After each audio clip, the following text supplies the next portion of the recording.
My name is Eleanor. I am 69 years old. And on the day my husband's will was read, my sons divided $30 million between themselves, as if it were a poker game. Stephen got the construction companies. Daniel inherited the restaurant chain, the estates, the luxury condos, the sports cars, everything. Absolutely everything. And I, after 45 years of dedicated marriage, after sacrificing my entire life for that family, received a dusty envelope that looked like trash. My daughter-in-law Jessica laughed in my face and said, "At least you can use it to store recipes, mother-in-law." Stephen didn't even look at me. Daniel sighed, as if my very existence was a burden. Humiliated and shattered, I walked out of that office feeling like my life was worthless. But what they didn't know was that tonight, when I opened that despised envelope in the solitude of my home, I would find something that would change everything forever. Arthur had died just a week ago. Pancreatic cancer took him in 6 cruel and painful months. For 45 years, he had been my partner, my refuge, the man who built an empire from scratch, working day and night. I was always by his side. When he stayed up until dawn reviewing numbers, I brought him coffee and stayed awake waiting for him. When he had to travel for business for weeks on end, I managed the house alone and raised our 2 sons without ever complaining. When the banks wouldn't lend him money to expand the business, I sold the jewelry my mother had given me to help him get the capital he needed. I never asked for recognition. I never claimed credit. I just loved my husband and trusted that he would take care of me when the time came. How wrong I was. The reading of the will took place at the office of Rose Albright, the family lawyer. I arrived early, wearing my best violet dress, the one Arthur had given me on our last anniversary. I thought it would be a formality. After half a century together, it was logical that my husband would have left me protected. My sons could inherit the business, but I should have enough to live with dignity. Rose began to read in a cold, professional voice. To my son Stephen, I leave the construction companies, valued at $12 million. Stephen smiled like a child on Christmas morning. To my son Daniel, I leave the restaurant chain, which generates $8 million a year. Daniel settled into his chair with satisfaction. The estates on the coast, the condos downtown, the luxury cars, the main accounts.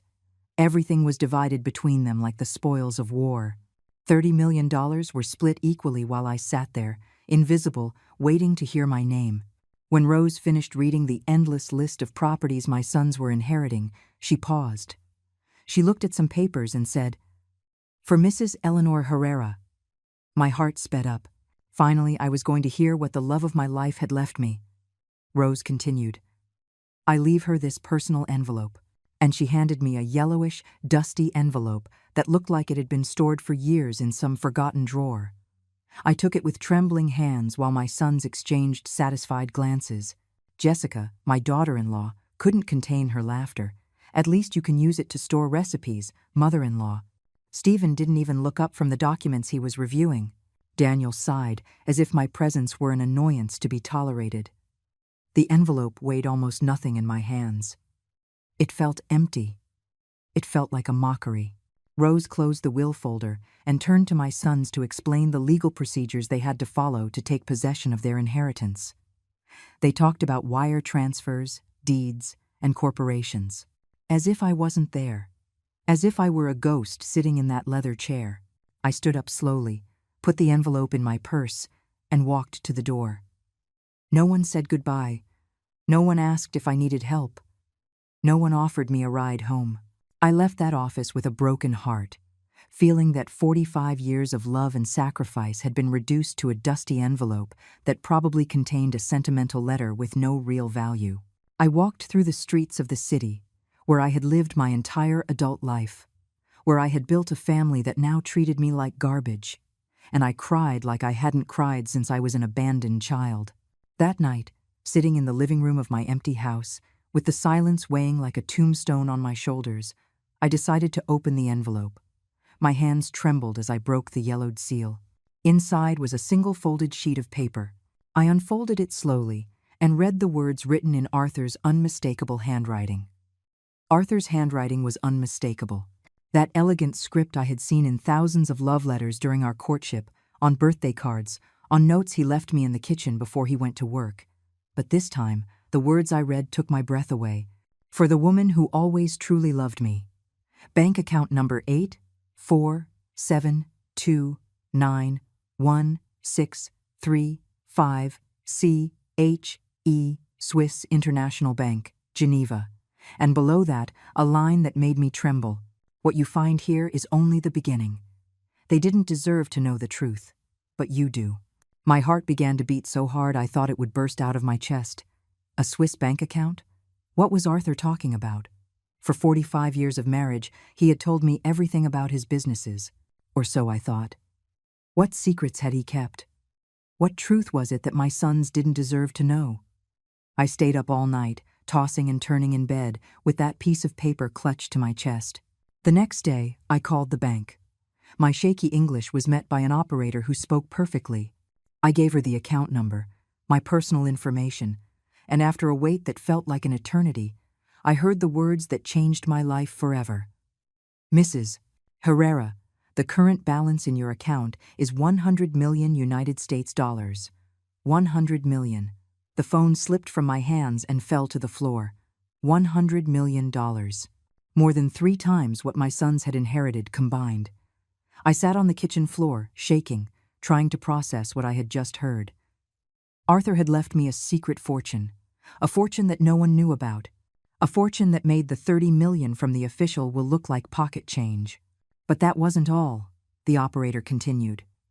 Ma'am, we also have instructions to courier you a safe deposit box that your husband deposited here 2 years ago. We can schedule the delivery. A safe deposit box. What else had Arthur kept hidden? What other secrets awaited me? I accepted the delivery for the next day and hung up the phone with trembling hands. My mind was a whirlwind of questions. How had Arthur acquired so much money without me noticing? Why had he kept it a secret? Why had he decided to leave it only to me? And the question that tormented me the most, what truth was it that my sons didn't deserve to know? The courier arrived the next day, at 10 o'clock in the morning sharp. It was a small but heavy safe, with a combination that came in a sealed envelope. The numbers were our wedding date, June 15th, 1980. Typical of Arthur, always so romantic, even in his darkest secrets. I closed the living room curtains, unplugged the phone, and sat in front of the safe with my heart racing. I dialed the combination and heard the click of the mechanism opening. Inside were documents, photographs, letters, and a thick envelope with my name written in large letters. I opened it with trembling hands and began to read the most shocking letter of my life. My dearest Eleanor, the letter began. If you are reading this, it means I have passed away and our sons have shown their true colors at the reading of the will. I know they humiliated you. I know they treated you like trash. I know they laughed at you when they gave you that dusty envelope, but I needed it to happen this way. I needed them to show who they really are before you knew the truth. During the last 2 years of my life, I discovered things about Stephen and Daniel that broke my heart. Things you do not know. Things that forced me to make difficult decisions. The $100 million you found in the Swiss account are only part of my real fortune. There is more. Much more. But before you know everything, you need to know the truth about our sons. My world swayed. What truth? What had Arthur discovered? I continued reading, my soul on edge. Stephen is not the successful businessman he appears to be. For 3 years, he has been siphoning money from my company to cover his gambling debts. He owes over $2 million to loan sharks who are not exactly understanding. Jessica doesn't know, but he has mortgaged their house twice and is about to lose it. The documents proving all this are in this box. I felt as if I had been punched in the stomach.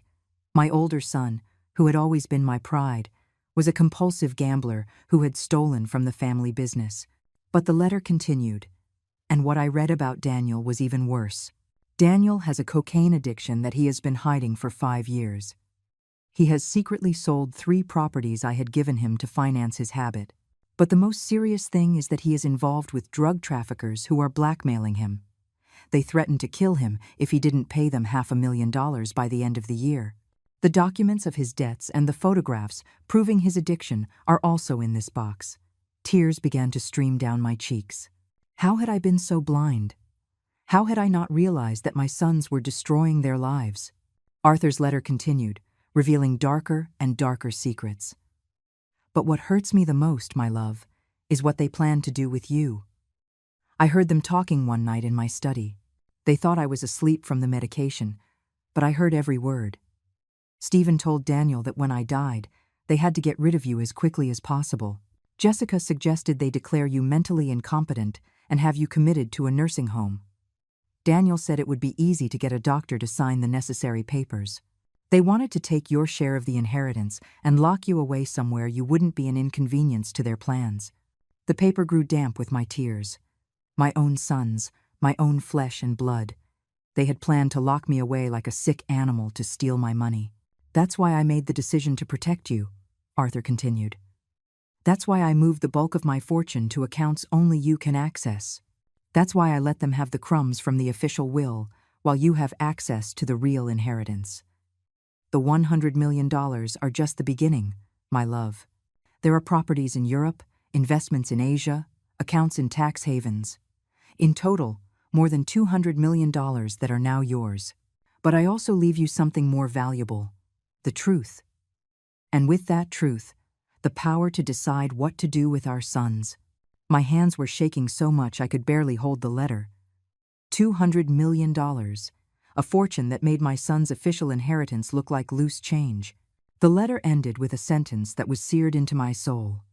You decide whether you use this information to protect yourself or to teach them a lesson they will never forget. I can no longer take care of you, but I have given you the weapons to take care of yourself. With all my eternal love, Arthur. I put the letter down on the table and looked at the contents of the safe. There were photographs of Daniel using drugs, bank documents showing Stephen's debts, contracts signed with dangerous loan sharks, audio recordings on small devices I didn't dare listen to yet. My husband had been a private detective during his last years, meticulously documenting the corruption of our own sons. And now that explosive information was in my hands. I sat in that room for hours, surrounded by photographs that destroyed the image I had of my children. Daniel with glassy eyes, snorting cocaine in the bathroom of some nightclub. Stephen signing documents with men in dark suits who were clearly not legitimate bankers. Casino receipts for thousands of dollars. Pawn shop tickets for items I thought they still owned. My perfect world, my exemplary family, was crumbling before my eyes like a house of cards. But what hurt the most wasn't the addictions or the debts. It was the plan they had hatched to get rid of me. In one of the recordings I finally dared to listen to, I heard Jessica's voice saying, "Once she's committed, we can sell the family house and split the money. She's an old woman. She won't notice a thing." And Stephen's reply, "Mom was always so naive. It'll be easy to convince her it's for her own good." Over the next few days, I dedicated myself to investigating every document Arthur had left in that safe. He had hired private investigators to follow our sons. He had recorded phone conversations. He had photographed secret meetings. My husband had built a complete file on Stephen and Daniel's lies and betrayals. And among all those papers, I found something that chilled my blood. A contract signed between my sons and a specialized geriatric care company. They had already paid the deposit to commit me to a place called Willow Creek Senior Living, a private nursing home 3 hours from the city. The contract was dated 2 weeks before Arthur's death. They had planned to lock me away before their father even died. They had planned to rob me while I was mourning at his funeral. The phone rang one morning as I was reviewing bank documents. It was Stephen, using that fake voice he used when he wanted something. "Mom, we need to talk. Jessica and I are worried about you. You've been very quiet since the funeral." Worried? How ironic. I told him I was fine, that I just needed time to process the loss. But he insisted. "It's not good for you to be alone in that big house. We've been thinking about options to make you more comfortable." There it was. The plan was beginning to unfold. "What kind of options?" I asked, feigning innocence. "Well, there are some very nice places where you can have company, activities, 24-hour medical care, places where you don't have to worry about a thing. Places like Willow Creek Senior Living," I thought, feeling rage begin to boil inside me. That same afternoon I received another call, this time from Daniel. "Mom, Stephen told me you spoke this morning. I think it's an excellent idea for you to consider moving somewhere more suitable for your age. His voice sounded nervous, as if he were reading from a script. Besides, he continued, we need to talk about finances. Dad left you the house, but the upkeep is very expensive. The taxes, the utilities, the repairs. It would be better to sell so you can live somewhere without those worries. Selling the house, of course, was part of the plan. Get rid of me and take whatever they could. I'm in no hurry to make decisions, I replied. We just buried your father. But Mom, he insisted, the longer you wait, the harder it will be. At your age, changes are complicated. It's better to act fast. At my age, as if I were a senile old woman incapable of taking care of herself. Over the following days, the calls intensified. Stephen, Daniel, and Jessica took turns pressuring me. They would show up at my house unannounced, always with brochures for senior living facilities and arguments about my safety and well-being. Look at this place, Mom, Jessica would say, showing me pictures of gardens and activity rooms. They have physical therapy, painting classes, excursions. You would be so happy here, but I had researched that place. It was a gilded cage where relatives deposited inconvenient elders and forgot about them forever. The online reviews spoke of medical negligence, terrible food, and abusive staff. A perfect place for someone to slowly disappear from the world. One afternoon, while pretending to consider their suggestions, I decided to test them. You're right, I told them during a forced family dinner. Maybe it is time to make some changes. But first, I'd like you to help me with something. Their eyes lit up, thinking I had given in. Of course, Mom, whatever you need, Stephen said with a fake smile. I want to review all of your father's company documents. I want to understand exactly what you inherited and how the business works.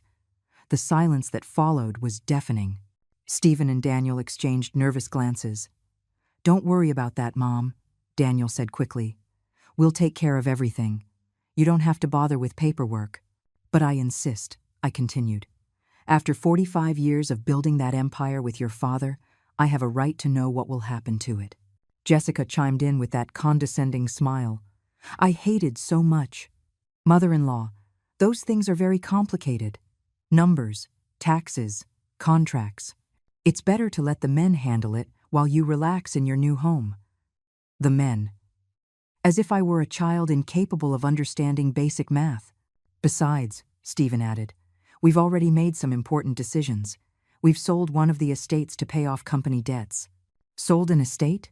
What debts? Arthur had been dead for barely a month, and they were already liquidating properties. What kind of debts? I asked. Boring stuff, Mom. Taxes, suppliers, payroll. Don't you worry about it. But I knew the truth. I knew Stephen had used that money to pay his loan sharks. I knew they were plundering the inheritance to cover their vices. That night, alone in my house, I made a decision. I was not going to be the silent victim they expected. I was not going to let them lock me in a nursing home while they stole everything Arthur and I had built together. I had $200 million. I had proof of their crimes. And I had something they had underestimated. 45 years of experience being the wife of a brilliant businessman. I had learned more than they thought. I had absorbed more knowledge than they imagined. And now it was time to use all of it to my advantage. I picked up the phone and called the Swiss bank. It was time to start moving my pieces in this deadly chess game my own sons had started. The next day, as I was having breakfast, the doorbell rang. It was an older, elegantly dressed man who introduced himself as George Maxwell, an attorney, Mrs. Herrera. I'm here on behalf of your late husband. I have specific instructions to carry out. Arthur had hired independent lawyers, different from Rose, to handle his secret affairs. George handed me a thick folder full of legal documents. Your husband asked me to deliver this to you exactly 1 month after his death. These are legal powers, contracts, and authorities that will allow you to take full control of all his companies if you so choose. Full control. Arthur hadn't just left me money. He had left me the keys to the kingdom. Your sons do not know these documents exist, George continued. According to your husband's instructions, you have the power to revoke their inheritances if you deem they are not meeting the family's ethical standards.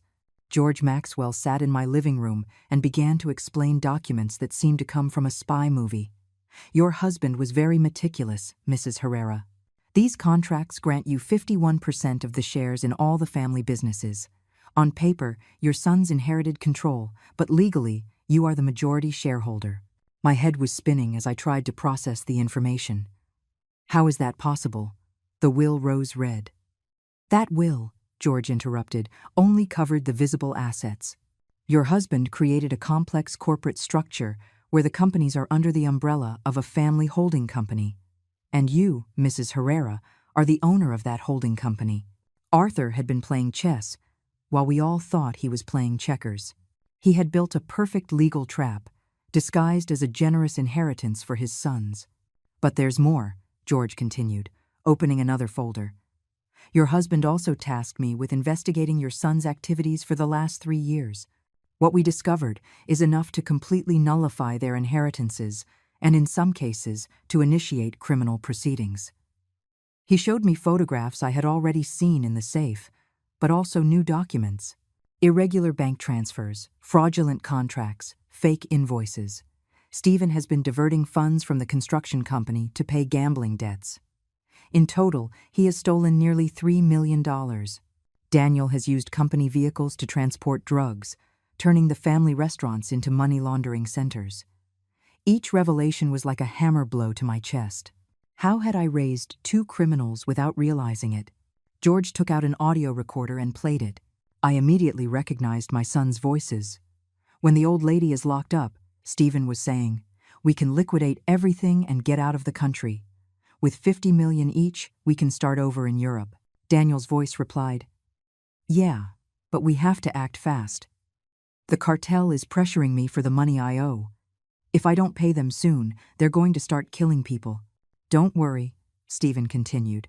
In 2 weeks, Mom will be committed and will have access to all the accounts. Rose has already prepared the mental incapacity documents. My blood ran cold. They weren't just planning to rob me. They were planning to flee the country after destroying everything Arthur had built.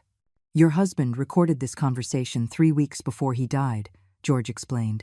That's why he accelerated all the legal preparations. He knew he had little time to protect you. He handed me a new cell phone. This device is directly connected to my office and to the police. If you feel threatened at any moment, press the red button and help will be on its way. The reality of my situation began to sink in. I wasn't just dealing with ungrateful children. I was dealing with desperate criminals who saw my death or disappearance as the solution to all their problems. What do you recommend I do? I asked him. George smiled, an expression that didn't reach his eyes. Your husband asked me to tell you this verbatim.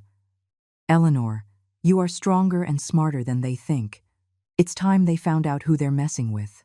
That night, after George left, I sat in front of my vanity mirror and truly looked at myself for the first time in months.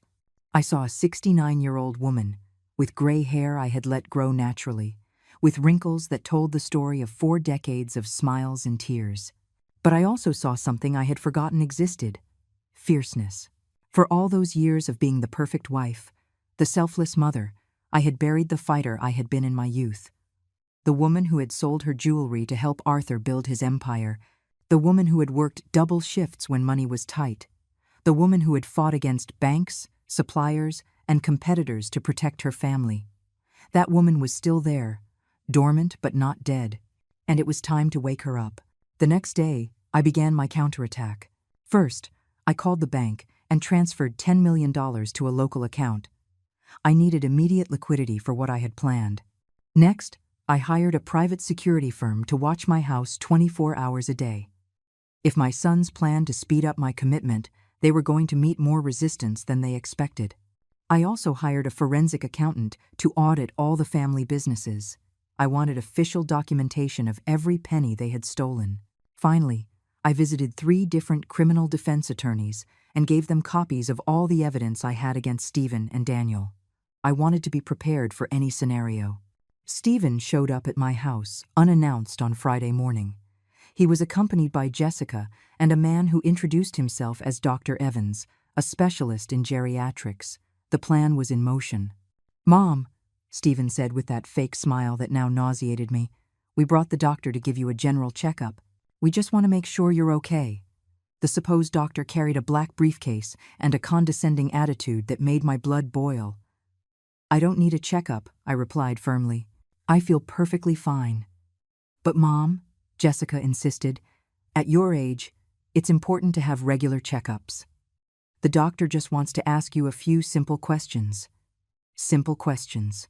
Like the ones used to declare someone mentally incompetent. "Mrs. Herrera," the fake doctor said in a syrupy voice, "I just need to assess your cognitive state. These are routine procedures." He took some forms from his briefcase that I recognized immediately. They were the same documents George had shown me, the ones Rose had prepared to declare me incompetent. "Can you tell me what day it is today?" he asked. "Friday, October 13th, I replied. "Can you tell me where you live?" "In the house I built with my husband 30 years ago at 1247 Oak Avenue." "Do you remember how much money you inherited in the will?" There was the trap. If I said I had only inherited a dusty envelope, it would confirm I had no resources and would be easier to declare incompetent. If I mentioned the 200 million, they would think I was delusional. "I remember perfectly," I replied, looking directly into Stephen's eyes, "that you inherited $30 million in companies and properties. I also remember that I received an envelope that you considered trash." The doctor scribbled something on his papers. Stephen smiled, thinking I had fallen into his trap. "And how do you feel about that distribution?" the doctor asked. "I feel," I said slowly, "like a woman who finally understands who the members of her family really are." Jessica and Stephen exchanged satisfied glances. They thought I was admitting confusion or resentment, emotions they could use to justify my commitment. The fake doctor closed his folder and whispered something to Stephen. Then he turned to me. "Mrs. Herrera, I believe it would be beneficial for you to spend a few days under medical observation. We have a very comfortable facility where you can rest while we evaluate your general condition." There it was, the final trap. "No, thank you," I replied with the firmest voice I could muster. "I feel perfectly capable of taking care of myself." "But Mom," Stephen said, and for the first time there was a real note of threat in his voice, "it's not a suggestion. The doctor believes you need specialized care." "The doctor," I replied, rising slowly, "can believe whatever he wants. But this is my house, and I decide who comes in and who goes out." At that moment, Jessica made the mistake I had been waiting for. She approached me with that venomous smile and said, "Mother-in-law, don't be difficult. We all know you can't take care of yourself anymore. It's time you accept reality and let the adults make the important decisions." The adults. As if I were a child, as if 45 years of marriage and building an empire had taught me nothing about life. I looked at Stephen, at Jessica, at the fake doctor, and I smiled for the first time in weeks. It was a smile they had never seen before, a smile that would have made Arthur proud. "You're right," I said softly. "It is time for the adults to make the important decisions. And that's exactly what I'm going to do." I took out my cell phone, the one George had given me, and pressed the record button. "I want to be very clear about what is happening here," I said in a firm voice as I recorded them. "My son Stephen, my daughter-in-law Jessica, and this supposed doctor are trying to force me into a facility against my will." The fake doctor immediately grew nervous. "Ma'am, this is just a routine medical evaluation." "Routine?" I answered, keeping the phone pointed at them. "Is it routine to come to my house unannounced? Is it routine to bring commitment papers already filled out?" Stephen tried to snatch the phone from me.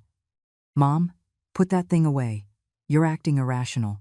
"On the contrary," I said, stepping away from him. "I'm behaving exactly as a woman should who discovered her own family plans to lock her away to steal her inheritance." Stephen's expression changed completely. The mask of the concerned son fell away, and for the first time I saw his true face, cold, calculating, dangerous. "We don't know what you're talking about," Jessica said, but her voice trembled. "I'm talking," I continued, pulling one of the photographs Arthur had left in the safe from my purse, "about this." It was a picture of Stephen leaving a casino at 3 o'clock in the morning, clearly drunk, accompanied by two men who were obviously not legitimate businessmen. I'm talking about the gambling debts. I'm talking about the money stolen from the company. I'm talking about the contract you already signed with Willow Creek to have me committed." The silence that followed was deafening. The fake doctor started backing toward the door. "I think there's been a misunderstanding. I'll be leaving." "Not so fast, doctor," I said, blocking his path. "How much did they pay you to sign false documents of mental incapacity?" The man turned pale. "I don't know what you're talking about." "I'm talking about this," I said, showing him another photograph where he appeared receiving an envelope of money from Stephen. "My husband hired private investigators during his final months. He documented every dirty move you made." Jessica began to cry, but they weren't tears of sadness. They were tears of pure panic. "Mother-in-law, you don't understand. Everything we've done has been for your own good." "For my good?" I repeated, feeling a rage give me a strength I hadn't felt in years. "Stealing from the family business is for my good? Planning to flee the country with the money is for my good?" Stephen finally lost his composure. "Enough. You're a crazy old woman who doesn't know what she's talking about. Dad made a mistake leaving you anything. You're too stupid to handle money." There it was, the truth. After 45 years of pretending to love me, he finally showed what he really thought of me. "Stupid?" I asked, taking out my phone and dialing a number. "George, it's Eleanor. They're here, just as you predicted." "Yes, I've recorded everything." Stephen tried to take the phone from me again, but this time I didn't back down. "If you touch me," I said in a voice I didn't recognize as my own, "it will be the last thing you do as a free man." "What do you mean?" Jessica asked, her voice cracking. "I mean," I replied, "that right now, 3 criminal lawyers are reviewing evidence of fraud, embezzlement, and conspiracy to commit kidnapping." Just then, the doorbell rang. It was 2 police officers, accompanied by George, Mrs. Herrera. One of the officers said, "We received your emergency call." Stephen and Jessica looked at each other in absolute terror. The fake doctor tried to sneak out, but George stopped him. "Dr. Evans, or should I say, Mr. Herrera, because you aren't a doctor, are you?" The man slumped into a chair. "They paid me $5,000 to sign some papers. I didn't know it was illegal." $5,000 to declare me mentally incompetent? I asked. "Is that what my freedom is worth?" The police began taking statements while George explained to me that this had been a controlled operation from the moment Arthur died. "Your husband anticipated every move," George told me, as the officers arrested the fake doctor. "He knew they would try to have you committed quickly, before you could react. That's why he prepared all this evidence and these legal proceedings." Stephen and Jessica weren't arrested that day, but the police warned them they were under investigation. When they finally left, my house was silent for the first time in weeks. I sat in my favorite armchair, the same one where Arthur and I used to watch television together, and I cried. But they weren't tears of sadness. They were tears of liberation. For the first time since my husband's death, I felt truly free. That night, I called both of my sons, not to plead or to try to fix things. I called them to give them an ultimatum. "You have 24 hours to return every penny you stole from the family businesses. You have 24 hours to cancel the contract with Willow Creek, and you have 24 hours to confess the entire truth about your debts and your problems." "Or what?" Stephen asked with a defiant tone that no longer intimidated me. "Or tomorrow at 9 o'clock in the morning, 3 local newspapers will publish the full story of your crimes. Or I hand all the evidence over to the district attorney's office. Or I use the legal powers your father left me to completely revoke your inheritances." The silence on the other end of the line confirmed that they finally understood who they were dealing with. "Impossible," Daniel muttered. "Dad left us everything in the will. You can't take what's already ours." "Want to bet?" I replied. And for the first time in my life, my voice sounded exactly like Arthur's when he was closing a tough deal. "Because it turns out your father was a lot smarter than you thought. And I'm a lot stronger than you imagined." I hung up before they could answer. I didn't need to hear any more lies, more excuses, more manipulation. It was time for them to learn that the woman they had underestimated for so many years had sharp claws when she needed to use them. The next morning, at 8 o'clock sharp, Stephen and Daniel appeared at my door. They didn't come with fake lawyers or commitment plans. They came with their tails between their legs, defeated, begging for mercy. "Mom," Stephen said, And for the first time in years, there was no condescension in his voice. "We need to talk." I let them in, but this time, I didn't offer them coffee or a smile. I left them standing in the middle of the living room while I remained seated in my armchair, in the position of power I had earned. "Talk," I said simply. Daniel started to cry. "Mom, everything got out of control. The drugs, the debts, the loan sharks. We didn't know how to stop. And your solution was to rob me and lock me away?" I asked. "That wasn't the original intention," Stephen muttered. "At first, we just needed to borrow some money. We thought we could pay it back before anyone noticed. But things got worse," Daniel continued. "The cartel started threatening us. They said if we didn't pay, they would go after the family. So you decided to hurt me first," I replied. "You decided it was better to lock me up like an animal than to face the consequences of your choices." Stephen knelt in front of my chair. "Mom, we're your sons. We love you. We just made terrible mistakes." "You love me?" I asked, feeling all the rage that had built up for months finally find its voice. "You call planning my commitment love? You call stealing the money your father and I built together love? You call treating me like trash at the will reading love?" They didn't answer because there was no possible answer to those questions. "But I want you to know something," I continued, standing slowly and walking to the window. "Your father loved you. Despite everything he discovered, despite all the evidence he gathered against you, he loved you. That's why he left you a chance to redeem yourselves." I turned to face them. "He left you $30 million, enough to pay all your debts and start over. But he also left me the power to take it away if you proved you didn't deserve it." Their faces paled as they understood the magnitude of what I was saying. "What do you want us to do?" Stephen asked, his voice cracking. I smiled, but it wasn't a motherly smile. It was the smile of a woman who had finally found her power. "What I want," I said, walking slowly around my two sons kneeling in my living room, "is for you to understand that the game has changed. For 69 years, I have been the obedient wife, the sacrificial mother, the invisible woman who cleans up others' messes. That's over." I looked them directly in the eyes, one by one. "Stephen, I want you to call all your loan sharks right now and tell them they will get their money, but not from the money stolen from the company.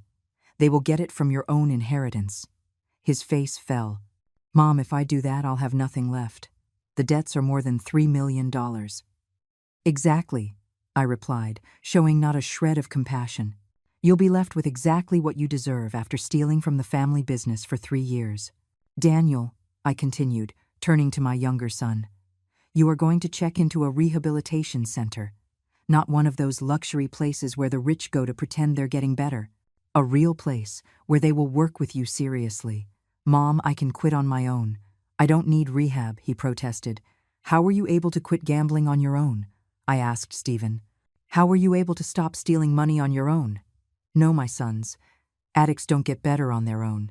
And you are going to get better, or you are going to lose everything." Daniel began to cry harder. "They'll kill me in rehab." "No," I said, taking out my phone. "They won't kill you, because I'm going to pay them myself. But every dollar I pay for your debts will be deducted from your inheritance." I dialed a number I had written down days ago. "Detective Miller? This is Eleanor Herrera. I have information about a drug trafficking ring operating out of the family's restaurants." Daniel went white as a sheet. "Mom, what are you doing?" "I'm cleaning up the mess you created," I replied, speaking into the phone. "Yes, detective, I have names, dates, photographs, and my son is willing to cooperate as a protected witness." I hung up and looked at Daniel. "You are going to testify against the cartel. You are going to give the police all the information you have about their operation. And you are going to do it before you enter rehab." "They'll kill me if I do that," he muttered. "They'll kill you if you don't pay," I replied. "At least this way, you have a chance to live and start over." Stephen tried to stand, but I stopped him with a look. "I'm not finished with you. I took the documents George had given me from my bag. Did you know that your father left me in control of all the family businesses? Did you know that I can legally fire you right now?" Panic filled his eyes. "Mom, that company is all I know how to do. It's my life." "It was your life," I corrected him. Until you decided to turn it into your personal cash register. I showed him the financial statements the forensic accountant had prepared. $3 million stolen over 3 years. Fake invoices, irregular transfers, ghost accounts. Do you know what this is? This is evidence of a federal crime. But there's a way to resolve this without involving the DA's office, I continued, seeing hope light up in his eyes. You are going to sign your resignation as CEO of all companies. You are going to transfer all of your shares to me. And you are going to work as a common laborer, earning a basic wage, until you have paid back every penny you stole. A laborer? He asked, incredulous. You're going to start from the bottom, just like your father did. You're going to carry bricks. You're going to clean offices. You're going to do the work that real working men do every day. And you're going to learn what it means to earn money honestly. The humiliation on his face was evident, but there was something else too: respect. For the first time in years, he was seeing me as more than a harmless old woman. Jessica, who had been quiet throughout the conversation, finally spoke. Mother-in-law, this is ridiculous. They can't accept these conditions. They're your sons. I turned to her with a smile that could freeze blood. Oh, really? And what are your options, my dear daughter-in-law? I took another photograph from my bag. It was Jessica kissing a young man in a hotel parking lot. Should I tell Stephen about your affair with the Pilates instructor? Or would you prefer to tell him yourself? Her face fell completely.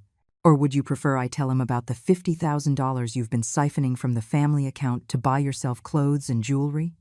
Stephen looked at his wife with an expression of absolute betrayal. What is my mother talking about? Your wife, I continued, savoring every second of her discomfort, has been stealing from you for 2 years. And she's been sleeping with Rick, the Pilates instructor from the gym, for 6 months. Jessica started to deny everything, but I pulled out more photographs. Do you want me to keep showing evidence? Or are you going to confess the truth to your husband? Stephen stood up slowly, looking at Jessica, as if seeing her for the first time. Is it true? She cried, but she didn't deny anything else. Why? He asked. Because, I answered for her, she thought that when you inherited, she would have access to millions of dollars. She planned to stay with you until she had enough money to divorce you and take half. This can't be happening, Stephen muttered, holding his head in his hands. Oh, but it is happening, I said, feeling more powerful than I had in decades. And we're just getting started. I pulled the last document from my bag. This is a divorce agreement my lawyer prepared. Jessica is going to sign it now, without asking for a single penny in the division of assets. Because if she doesn't sign it, all these photographs will appear in the newspaper tomorrow, along with the evidence of her theft. You can't make me sign anything, Jessica said. But her voice was trembling. Can't I? I asked, dialing another number on my phone. Hello, Rick. This is Jessica's mother-in-law. Yes, I have some very interesting photographs that I think your wife would want to see. Jessica lunged at me, trying to grab the phone. Stop, he's married. His wife doesn't know anything. Exactly, I said, moving away from her. And unless you sign this divorce immediately, she's going to know everything. I hung up and held out a pen to her. You have 30 seconds to decide. Jessica signed the document with trembling hands, crying inconsolably. Stephen looked at her as if she were a stranger. Very well, I said, putting the signed document away. Now get out of my house and never come back. If I see you near this family again, I will make good on my threat to call Rick's wife. Jessica ran out without another word. I was left alone with my 2 defeated sons, sitting on my living room floor like punished children. Do you understand now? I asked them. Do you understand now that I am not the helpless old woman you thought I was? Daniel nodded, still crying. Mom, can you ever forgive us? I looked at him for a long moment before answering. That's up to you. If you do everything I've asked, if you truly get clean, if you learn to be men of honor like your father was, maybe. But it's going to take years. And you're going to have to earn my forgiveness every single day. Stephen finally lifted his head. Are you going to take our entire inheritance? No, I replied, and I saw relief in his eyes. I'm going to leave you a chance to earn it, but you are going to work for every dollar. You are going to prove you deserve the name you carry. And what if we can't do it? Daniel asked. What if we're too weak to change? I looked at him with a mixture of sadness and determination. Then you will miss the chance to know the mother you always had, but that you never bothered to see. I got up and walked to the window, turning my back to them. Your father left me $200 million, my sons. Enough money to live like a queen until the day I die. Enough money to help thousands of people who truly need it. You will decide if you want to be part of that story, or if you will be left on the outside, looking at what you could have had. When I turned around, they were no longer in my living room. They had left in silence, finally understanding that the power had changed hands for good. The following days were the quietest I'd had in months. For the first time since Arthur's death, my house truly felt like my own. There were no manipulative sons showing up unannounced. No venomous daughters-in-law making snide remarks. No fake doctors trying to declare me incompetent. Just me, my morning coffee, and the strange but liberating feeling of having total control over my life. Stephen kept his word, calling all his loan sharks and telling them they would receive their money from his own inheritance. Daniel voluntarily checked into a rehabilitation center on the outskirts of the city, and Jessica had completely disappeared, probably holed up in some hotel while she figured out how to rebuild her life after her perfect plan imploded. But I knew this was only the beginning. For 45 years, I had been the wife who supported from the shadows. Now it was time to find out who Eleanor was as an independent person, as a woman with power, as the heir to a $200 million empire. The first decision I made was to visit all the companies I now controlled. I wanted to meet the employees who had worked for Arthur for years. I wanted to understand exactly what my husband had built and how I could make it better. The first stop was the main construction company, where Stephen had been CEO until a week ago. When I arrived at the offices, dressed in a gray suit I had bought specially for the occasion, all the employees looked at me with curiosity. They knew I was the boss's widow, but they had never seen me in a professional context. "Good morning," I said to the 30 employees gathered in the conference room. "I am Eleanor Herrera, and from now on, I am the owner and CEO of this company." A murmur of surprise rippled through the room. "I know some of you are concerned about the recent changes. I know you've heard rumors about financial troubles. I want you to know that those problems have been resolved and that this company will continue to operate under new policies of transparency and honesty." An older man, whom I recognized as Frank, the construction supervisor, raised his hand. "Mrs. Herrera, with all due respect, do you have experience running a construction company?" It was a fair question, and I had prepared the answer for days. "Frank," I replied. "For 45 years, I sat at the kitchen table with Arthur every night while he told me about every project, every problem, every important decision. For 45 years, I reviewed contracts, listened to phone calls, participated in business strategies. The difference is that now, instead of advising from the shadows, I will be leading from the front." Several employees nodded in approval. They had seen my dedication to the family for decades. "But there are changes that will be implemented immediately," I continued. "First, we are going to conduct a full audit of all finances from the last 3 years. I want to know exactly where every dollar went." I saw some of the accountants exchange nervous glances. They probably knew about Stephen's irregularities, but had remained silent out of fear. Second, we will implement a bonus system based on real productivity, not favoritism. Third, any employee who has information about past irregular activities can come speak with me privately, without consequences, to help me clean up this company. I raised my hand to stop the murmurs. And fourth, the minimum wage at this company will increase by 30%, effective immediately. The silence that followed was absolute. Then, slowly, the applause began. These workers had watched Stephen spend money on luxury cars and expensive trips while they struggled to make ends meet. Now they had a boss who understood what it meant to work hard for every dollar. Over the next few hours, several employees came to my temporary office with information about the financial irregularities. They confirmed everything I already knew and added details that made my blood boil. Stephen hadn't just stolen to cover gambling debts. He had also been overbilling clients and keeping the difference. He had sold high-quality construction materials and bought cheap ones, pocketing the difference and compromising the safety of the projects. That afternoon, I visited the restaurants that had been Daniel's inheritance. The situation there was even worse.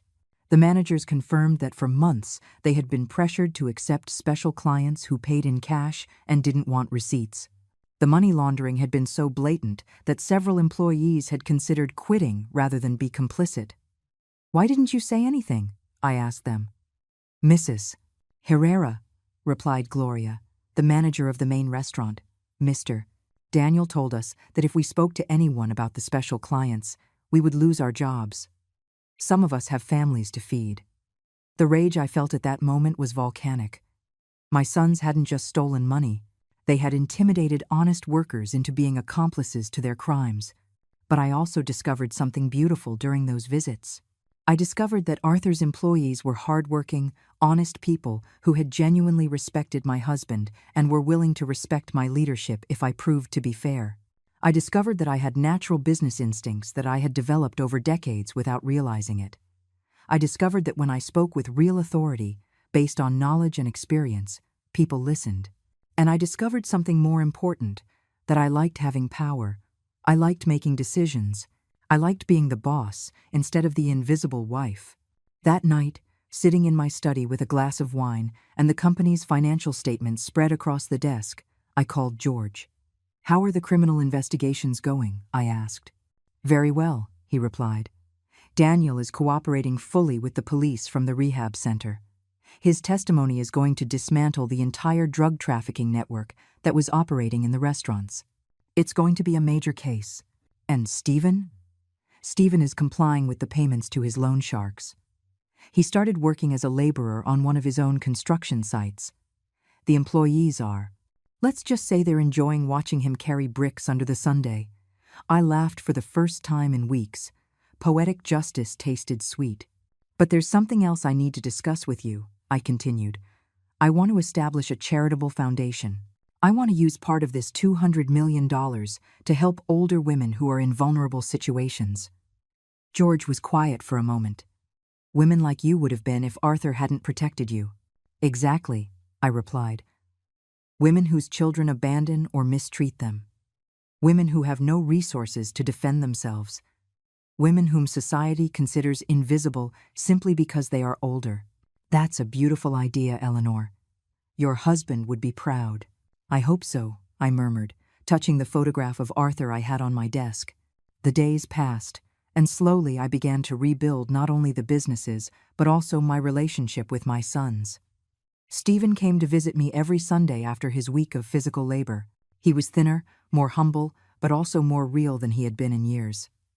"Mom," he said one Sunday, "I want you to know that for the first time, I understand what Dad felt when he built all this. Honest work has a different taste." Daniel called me from the rehab center twice a week. His conversations were painful but honest. "I'm learning to live without lying to myself," he told me in one call. "It's the hardest thing I've ever done in my life." Were they going to earn my complete forgiveness? I didn't know. Were they going to one day get their full inheritance back? That was up to them. But for the first time in my life, I wasn't defined by being someone's mother or someone's wife.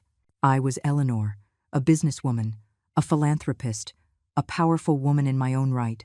And that woman had big plans for the future, plans that went far beyond revenge, plans that were going to change lives, including my own.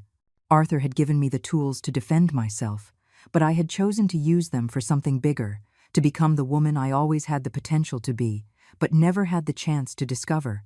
6 months after that, reading that changed my life forever.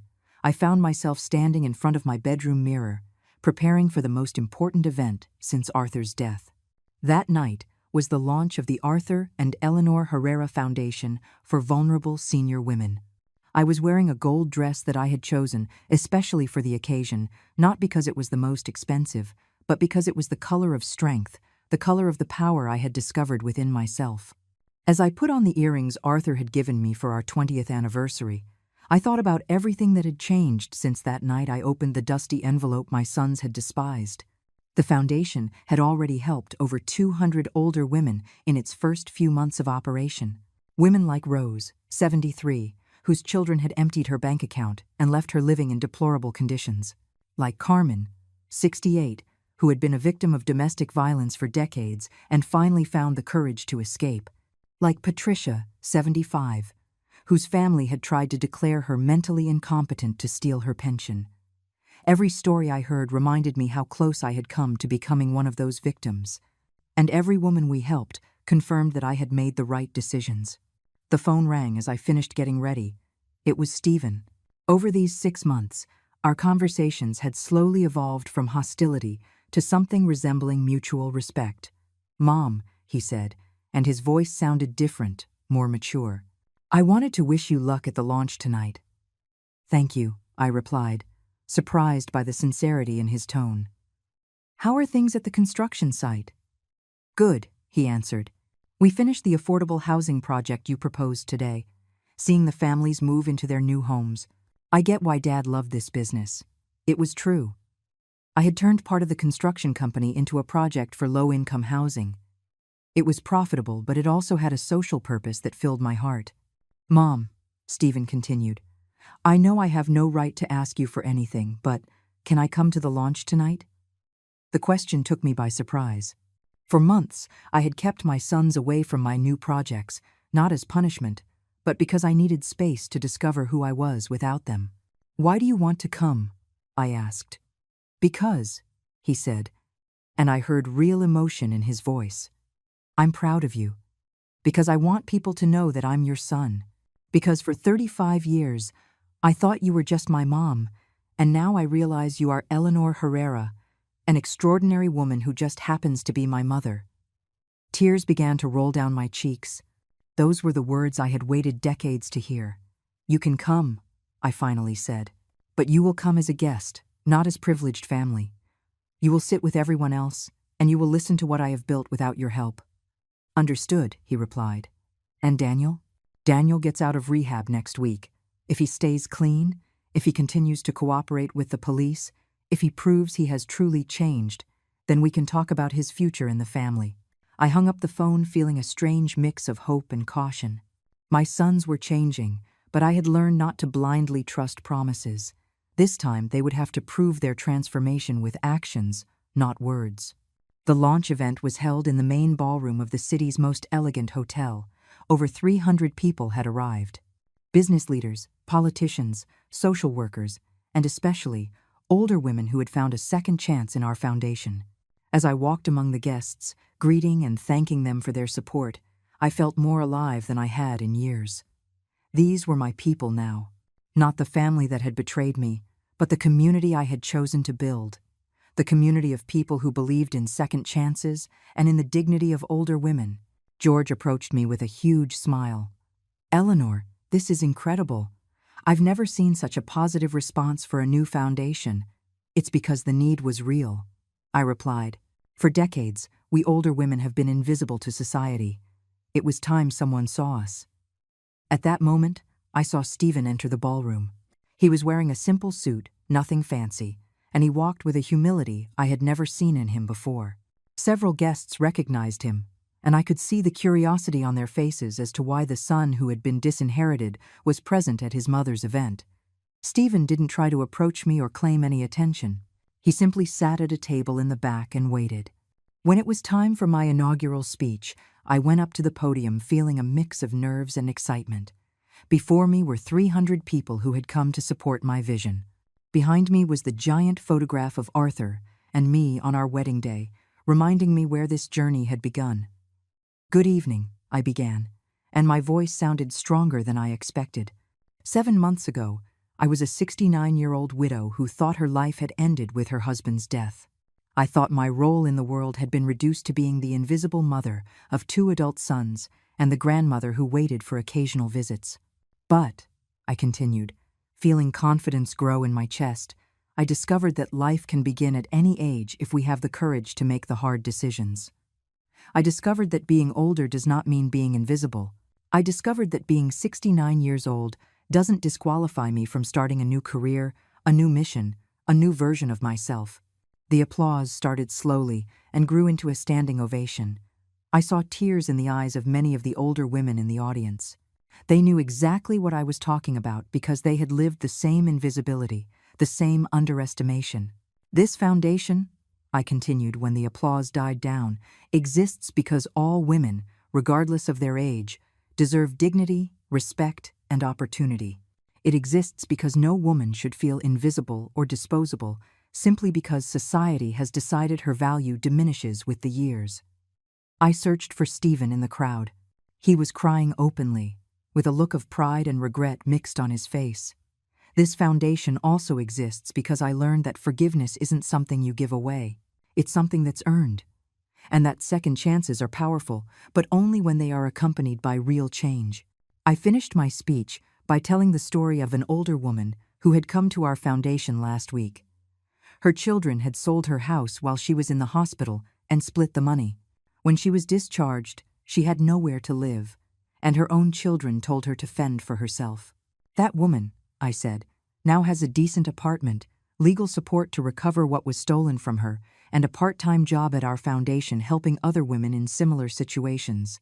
Because it turns out that at 72 years old, she still had a lot to offer the world. She just needed someone to notice. When I stepped down from the podium, the ovation lasted for almost 5 minutes. One after another, women came up to hug me, to tell me their stories, to thank me for giving them a voice. But the most emotional moment came when Stephen timidly approached at the end of the night. "Mom," he said, with tears still fresh on his cheeks, "I want to apologize. Not just for the money, not just for the plan to have you committed. I want to apologize for not seeing you for 35 years. For treating you like you were just my mom instead of Eleanor Herrera, this incredible woman who was always there but who I was too blind to recognize." I looked at him for a long moment before answering. "Stephen," I finally said, "forgiveness is earned with time and actions. But respect, you've already earned that. You came here tonight expecting no privileges. You sat in the back without demanding attention. You cried with pride for my achievements, instead of resentment for your situation. That tells me that maybe, just maybe, you're starting to become the man your father always hoped you would be." For the first time in 7 months, I hugged him, not as the mother who automatically forgives, but as the strong woman who recognizes genuine growth in another person. A year after that infamous day in Rose's office, I find myself sitting in the garden of my house, the same house my sons once wanted to sell to lock me away in a nursing home. But everything has changed. The garden is more beautiful than ever because I now have time to tend to it myself. The businesses are running better than when Arthur was alive because I've learned that leading with both the heart and the head produces better results than leading with ambition alone. And my family? Well, my family has become something I never thought possible.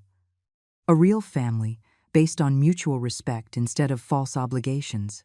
Daniel got out of rehab 6 months ago and has been clean ever since. It wasn't easy. There were relapses, crisis nights, moments where I thought I had lost him for good. But something changed when he testified against the drug traffickers who had been blackmailing him.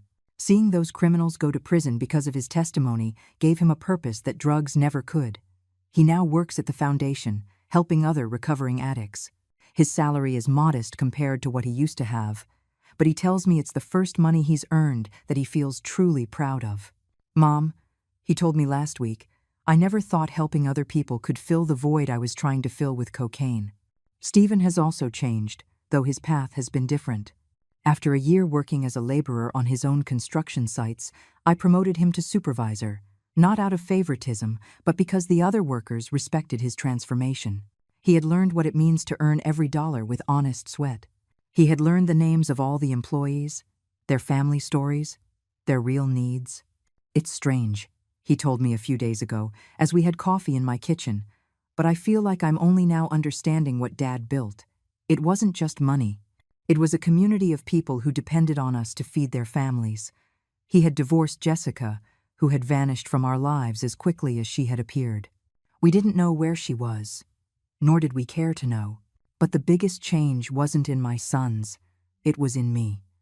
For 70 years, I had defined my worth through my relationships with others, as a daughter, as a wife, as a mother. I had never existed simply as Eleanor. Now, when I wake up each morning, I am not Arthur's widow or the mother of Stephen and Daniel. I am the CEO of 4 thriving companies. I am the founder of an organization that has helped over 500 older women reclaim their dignity. I am a 70-year-old woman who is living the most exciting and productive decade of her life. I am someone who makes important decisions, who influences the lives of thousands of people, who builds legacies that will last for generations. The foundation has expanded beyond my wildest dreams. We now have 3 shelters for older women who are victims of family abuse, a free legal aid program, a job training center that teaches new skills to women who thought their careers were over, and a micro-loan program that helps senior entrepreneurs start small businesses. Last week, a 65-year-old woman who had been unemployed for 2 years opened her own bakery with one of our microloans. When she cut the ribbon at the grand opening, she was crying with joy because she finally felt useful, valuable, and capable again. But perhaps the project I am most proud of is the Grandmother Mentor Program. We connect older women with business experience with young female entrepreneurs who need guidance. It turns out that decades of life experience, of having navigated family and financial crises, of having raised families and supported husbands in building businesses, makes us exceptional mentors. The young women need us more than we thought, and we have more to offer than society had ever recognized. It's beautiful to see how the wisdom of one generation becomes the springboard for the success of the next. George visited me yesterday to discuss the legal documents for a new expansion of the foundation. "Eleanor," he said as we reviewed contracts, "did you ever imagine you would become all this?" "Never," I answered honestly. For 45 years, I thought my destiny was to be invisible, that my role was to support the dreams of others without having any of my own. "And now?" he asked. "Now," I said, looking out the window at the garden where Arthur and I used to walk together. "Now I understand that he didn't just leave me money in that dusty envelope. He left me permission to become who I always could have been, but never dared to be. This afternoon, I have a meeting with the mayor. He wants the foundation to partner with the city government to create a pilot program that could be expanded nationally. Assisted living programs that respect the independence of older women. Day centers where they can socialize and stay active without feeling like burdens on their families. Public policies that recognize that older women are a valuable social resource, not a problem to be hidden away. The idea of influencing policies that will affect thousands of women across the country excites me more than any inheritance I could have received. My sons come for lunch with me every Sunday. Not out of obligation, but because they genuinely enjoy my company. Our conversations have evolved from apologies and resentment to real debates about business, about life, about the future. Stephen consults me on important decisions at the construction company. Daniel tells me about the difficult cases he handles at the foundation. They ask for my advice not because I am their mother, but because they respect my judgment as a businesswoman and as a person. It's the family relationship I always wanted, but never knew how to build when we were younger. Have I forgiven them completely? That's a question I often ask myself. Forgiveness, I've discovered, is not an event, but a process. Every day that I see Stephen treat his employees with genuine respect, I forgive his past arrogance a little more. Every day that I see Daniel help another recovering addict, I forgive his betrayal a little more. But more important than forgiving them, I've learned to forgive myself. To forgive myself for being invisible for so many years. To forgive myself for accepting emotional crumbs when I deserved banquets of love and respect. The dusty envelope I received that day in Rose's office sits on my desk as I write these reflections in my journal. It no longer contains just the bank account number that changed my life. Now it holds letters from women we have helped, photographs of project inaugurations, newspaper clippings about the foundation's achievements. It has become a symbol of transformation, of second chances, of the beauty that can arise from the ashes of humiliation. Every time I look at it, it reminds me that endings can be beginnings, that crises can be opportunities, and that it is never too late to become who you are destined to be. If I could go back and speak to the Eleanor who walked out of that office crying a year ago, I would tell her, don't cry for what you have lost. Celebrate what you are about to gain. Don't lament the sons who betrayed you. Prepare to meet the men they are going to become. Don't cling to the invisible woman you were. Free yourself to become the powerful woman you always had inside you. I would tell her that the pain she feels in this moment is the birth pang of a new life, and that new life is going to be more beautiful, more meaningful, and more powerful than she ever dared to dream. And to you, dear listeners, who have heard my story to the end, I ask, How many times in your lives have you accepted being invisible when you deserved to be seen? How many times have you accepted crumbs when you deserved banquets? How many times have you allowed others to define your worth instead of discovering your own power? My story is not just about an unexpected inheritance or a dysfunctional family. It's about the moment we decide to stop surviving and start truly living. It's about the moment we realize that it is never too late to write a new chapter of our lives. Because it turns out that the best years of our lives can be ahead of us, not behind us, if we have the courage to claim our power and use it for something bigger than ourselves. I arrived at my own son's wedding, and when I gave my name, the staff looked at me with confusion. I wasn't on the list. I searched for Ethan among the guests, and when I asked him about it, he rolled his eyes and told me with contempt, "Did you really think you would be invited?" I smiled calmly, told him I understood perfectly, and left. But in the middle of the ceremony, his phone began to ring non-stop. "My name is Clara. I am 71 years old." And that day, I understood that I had raised a monster. For decades, I dedicated myself completely to that boy. I adopted him when he was just 3 years old, an abandoned child I found crying in an orphanage. I gave him my last name, my home, my entire life. I worked double shifts to send him to the best private schools. I gave up my own dreams so that he could achieve his. When he graduated with his engineering degree, I cried with happiness, thinking it had all been worth it. But I never imagined that the same son I loved so dearly would cast me out like a stray dog on the most important day of his life. Brooke, his fiancée, had been the architect of it all. From the moment she appeared in our lives, she began to poison his mind against me. "Your mother is too clingy," she would tell him. "A woman her age should have her own life and not always be hovering over us." Ethan would listen to her and nod like a puppet. Little by little, the visits became less frequent, the calls colder, the excuses more elaborate. The first time Brooke disrespected me, Ethan said nothing. We were having dinner at my house when she commented that my food was too salty and that she didn't understand how Ethan could have grown up eating such garbage. I froze, waiting for my son to defend me. But he just kept eating, as if nothing had happened. Then came the more subtle humiliations. "Clara, don't you think that blouse is a bit too young for you?" Brooke would say with a fake smile. Or when I would arrive to visit him without calling first, "Oh, Clara, I wish you had called ahead. We're busy planning our future." And Ethan always nodded, always supported her. But what hurt the most was when they announced their engagement. They organized a family dinner, and I was the last to find out. I arrived at Ethan's house expecting a normal dinner and found Brooke showing off a huge ring surrounded by her parents and siblings. "Surprise!" they all shouted. I forced a smile and congratulated them. But inside, something broke. "Mom," Ethan told me that night, his tone different, colder, more distant. "Brooke and I have been talking about the wedding. We want something intimate, just close family." I nodded, thinking I was included in that category. How naive I was. The following weeks were an ordeal. Brooke was in charge of the preparations, and every time I asked something about the ceremony, she gave me vague answers. "We're still deciding," she'd say. "We'll let you know." But they never let me know anything. 3 days before the wedding, I called Ethan to ask what time I should arrive at the venue. There was a long silence on the other end of the line. "Mom," he finally said, "Brooke and I have decided that the wedding will be for only the closest family." I felt as if I had been stabbed. "But Ethan," I said with a trembling voice, "I am your mother." "I know," he replied, "but Brooke feels that, well, that you don't fit the image we want to project." I didn't fit their image. Those words echoed in my head for days.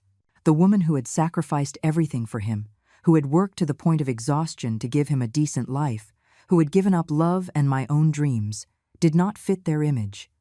But I decided to go anyway. I put on my best dress, the one I had bought thinking of his wedding.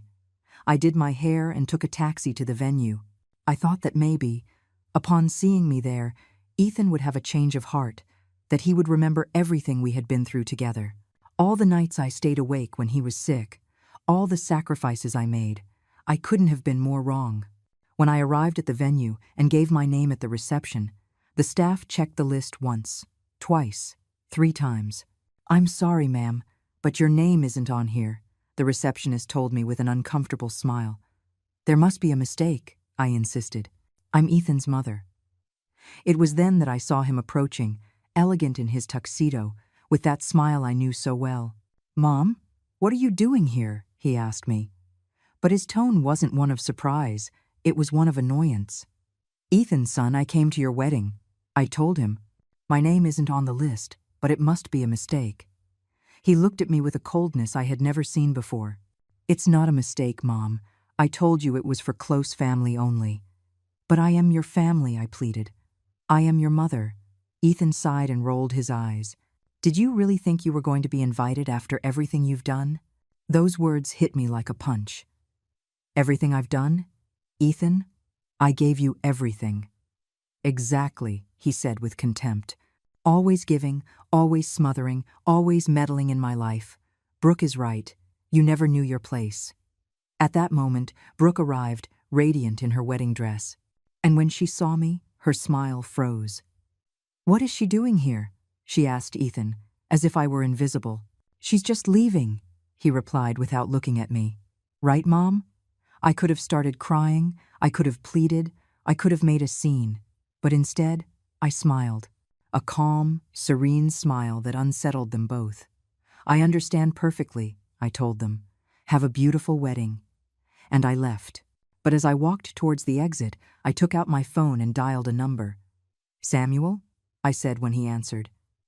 I think it's time to execute the plan we discussed. Ever. Samuel had been my lawyer for over 20 years, the only one who knew all my secrets. Are you sure, Clara? He asked me with a worried voice.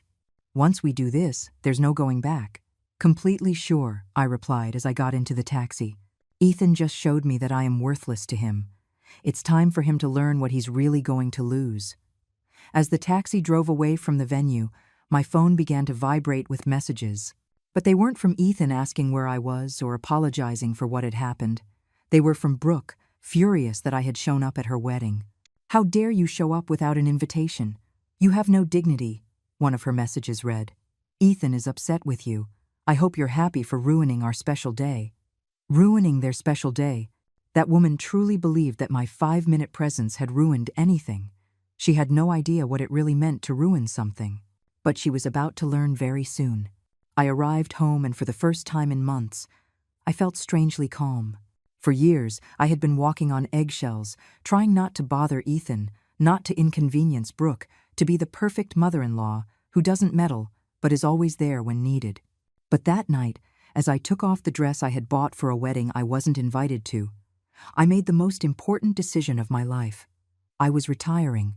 Not from work, I was retiring from being a mother. Ethan never knew the truth about my financial situation. When I adopted him, I was a young woman working as a secretary and living in a small apartment. He grew up seeing my sacrifices, my part-time jobs, my constant struggle to make ends meet. What I never told him was that during all those years, my father, who had moved to Europe in the 50s, had been wisely investing the money he earned from his import-export business. When my father died 10 years ago, he left me a considerable inheritance. Properties in Geneva, stocks in prosperous companies, bank accounts that Ethan could never have imagined existed. But I decided to keep living as I always had. Working, saving, keeping the same modest house. I wanted Ethan to value me for who I was, not for what I had. What a huge mistake I had made. That very night, while Ethan and Brooke were celebrating their wedding, I was on my computer, transferring money, making calls, setting in motion a plan I had been considering for months. The next day, when they woke up from their express honeymoon, their world had begun to change. At first, it was subtle. Ethan called me 3 days after the wedding, not to apologize, but to ask me to look after his apartment while he and Brooke were in Cancun. Mom, I need you to go water the plants and pick up the mail, he said as if nothing had happened. Oh, and Brooke wants you to clean up a bit because we're having visitors when we get back. I can't, I replied simply. What do you mean you can't? He asked, surprised. I'm busy, I told him. Find someone else. And I hung up. An hour later, Brooke was screaming at me over the phone. What's wrong with you, Clara? Are you crazy? It's the least you can do after the scene you made at our wedding. I didn't make a scene, I responded calmly. I just went to congratulate my son. "Your son doesn't want you there," she yelled. "Get it through your head. You are a burden to him." A burden. After everything I had done, after all the sacrifices, I was a burden. "You're right, Brooke," I told her. "I am a burden. That's why I've decided to free him from that burden forever." "What do you mean by that?" she asked, her voice changing tone. "I mean I'm retiring. Ethan no longer has a mother." I hung up the phone and turned it off. It was time to start my new life. The next day, I hired a moving company and packed my most important things. The rest I donated to charity. I sold my modest house in the neighborhood where I had raised Ethan and moved into a 5-star hotel in the city center. Not because I couldn't buy another house, but because I wanted time to decide exactly what I was going to do with the rest of my life. Samuel visited me at the hotel that first week. "Clara, are you sure you want to do this?" he asked as he reviewed the papers I had given him. "I've been sure since the moment Ethan looked at me with contempt at the door of that venue," I replied. "That boy thinks I'm a poor, pathetic old woman who depends on him. It's time for him to know the truth."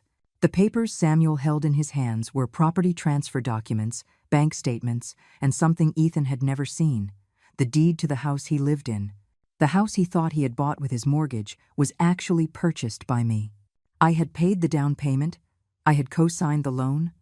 I had been silently paying the mortgage for years so he could maintain his standard of living. But that wasn't all.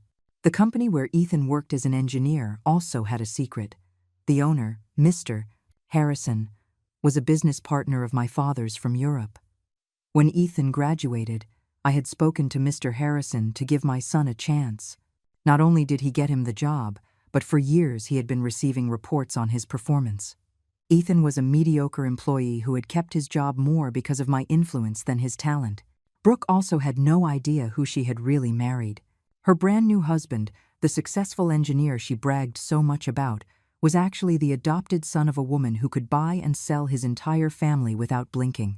While they were enjoying their honeymoon, spending the wedding gift money from Brooke's family, I was at the hotel spa, relaxing for the first time in decades. It had been years since I had allowed myself this kind of luxury.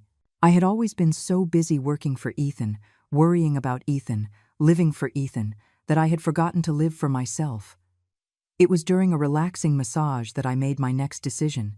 Not only was I going to retire from being a mother, but I was also going to make sure that Ethan and Brooke understood exactly what they had lost. When Ethan and Brooke returned from their honeymoon, the problems began. First, it was the utility company that cut off their electricity because they hadn't paid the bill. Ethan called me, furious. "Mom, why didn't you pay the electricity bill for my house?" "Because it's not my house," I replied calmly.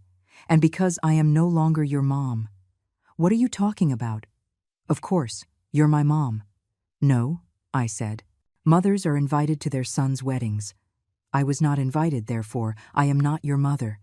Ethan was silent for a moment. "Mom, don't be ridiculous. It was just a wedding." "Exactly," I replied. "Just a wedding. The most important wedding of your life, and you decided I had no place in it. Now you live with the consequences of that decision." "But you've always paid my utilities," he shouted. "It's your obligation." "My obligation?" I repeated, feeling the anger rise in my chest. "Ethan, for 28 years I fulfilled obligations that were not mine. That's over." I hung up and dialed Mr. Harrison's number. "Good morning, Mr. Harrison," I said. "It's Clara. I think it's time we talked about Ethan." "Ah, Clara," Mr. Harrison sighed. "I figured you'd be calling soon. I heard about what happened at the wedding. That boy has no idea what you've done for him all these years." "That's exactly why I'm calling," I said. "I want you to see who Ethan really is as an employee, without my influence." Mr. Harrison was quiet for a moment. "Clara, if I withdraw my protection, Ethan is going to have serious problems in the company. His work is mediocre, he's constantly late, and several clients have complained about his attitude." "Then handle the situation as it should be handled," I replied. "I will no longer intercede for him." Meanwhile, Brooke had begun to notice other changes. The credit card she used for her shopping sprees for clothes and beauty products had been canceled. It was a card I had taken out years ago and had been paying silently so that Ethan could keep his girlfriend and later wife happy.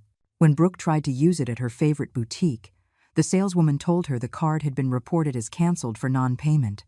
"Ethan," Brooke screamed that night, "your mother canceled my credit card. Call her right now and tell her to reactivate it." Ethan called me in a rage. "Mom, how can you be so petty? Brooke needs that card." "Brooke can get her own card," I replied, "or you can get one for her with your credit." "Oh, wait, you don't have any credit, because you've never paid for anything yourself. You're a bitter old woman," he yelled at me.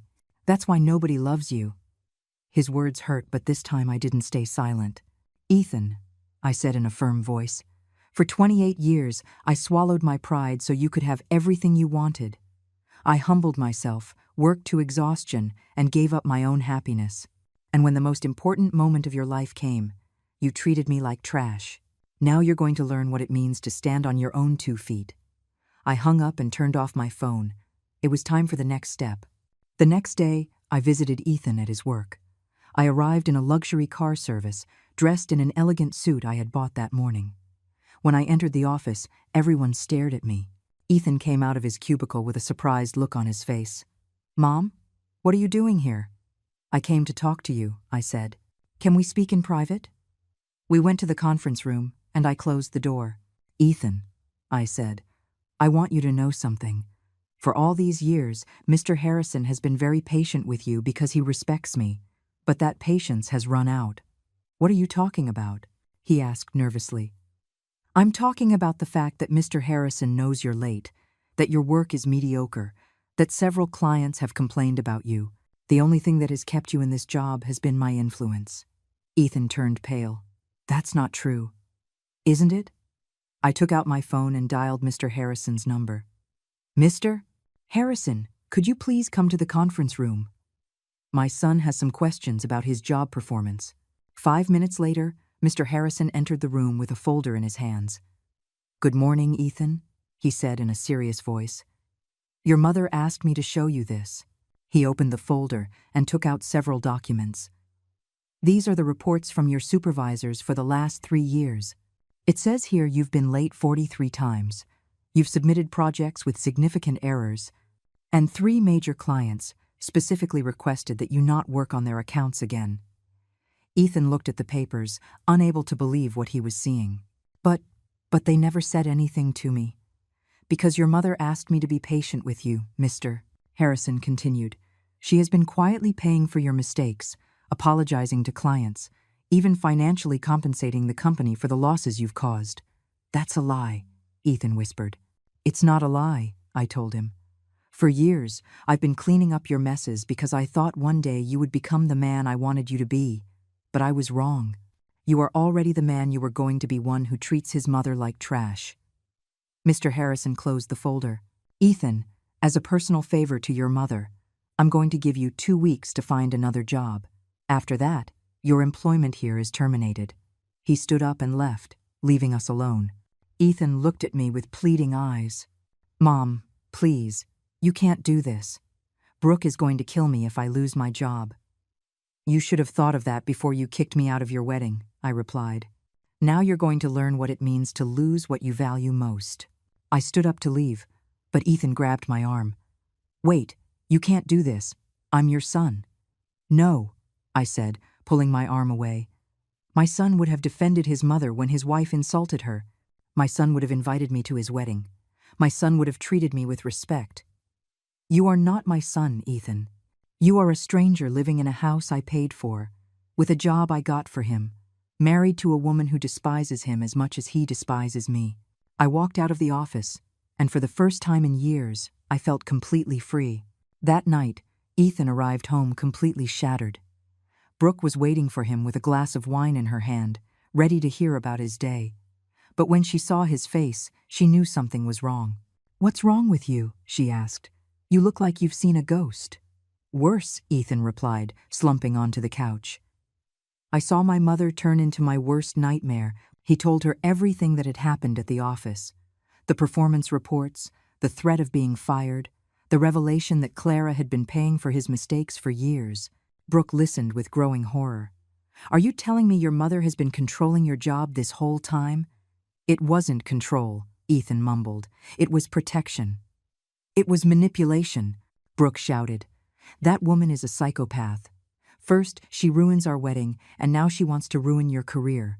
But for the first time, Ethan wasn't so sure his mother was the villain of the story. His entire life, Clara had been there, solving his problems, paying his bills, opening doors he thought he had opened himself. And he had kicked her out of his wedding as if she were an intruder. "Brooke," he said slowly, "maybe we should apologize to her." "Apologize?" Brooke jumped to her feet. "Ethan, that woman is blackmailing you. She's manipulating you to make you feel guilty." "It's not blackmail," Ethan replied. "It's a consequence. I told her she didn't fit our image, and now she's showing us that we're the ones who don't fit in hers." Brooke couldn't believe what she was hearing. "I can't believe you're defending her after what she did to you today." "What she did to me?" Ethan looked at her with tired eyes. "Brooke, what she did was open my eyes. For years, I've been living a lie, believing I was successful on my own merit, when in reality, I was successful because of her sacrifice." That conversation was the beginning of the end for many things. Brooke could not accept that her successful husband was actually a mediocre man, supported by his mother-in-law. She had bragged for months about Ethan's job, his abilities, his bright future. What was she going to tell her friends now? That she had married a failure? Meanwhile, I was in my hotel suite, having room service for dinner and watching the news. My phone had been ringing all afternoon, but I kept it on silent. I knew it was Ethan and Brooke, probably desperate, probably furious, probably pleading, but I had learned something important. When someone shows you who they really are, you should believe them. The next morning, Samuel came to visit me with more papers. "Clara," he said, "I have the transfers ready. Are you sure you want to do this?" In my hands, I held the documents to transfer the ownership of Ethan's house to my name, cancel all the automatic payments I had been making for him, and withdraw my co-signature from all his loans. "Completely sure," I replied. "That boy wants independence. Well, he's going to get complete independence." I signed all the papers, and Samuel left to process the transfers. In 24 hours, Ethan was going to discover that the house he lived in was no longer his, that his credit cards had been canceled, and that he had to start paying a rent he couldn't afford with the job he was about to lose. But I had a bigger plan. It wasn't enough for Ethan to learn his lesson. I also wanted Brooke to understand who she had messed with. That woman had spent months insulting me, looking down on me, treating me as if I were a bothersome and worthless old woman.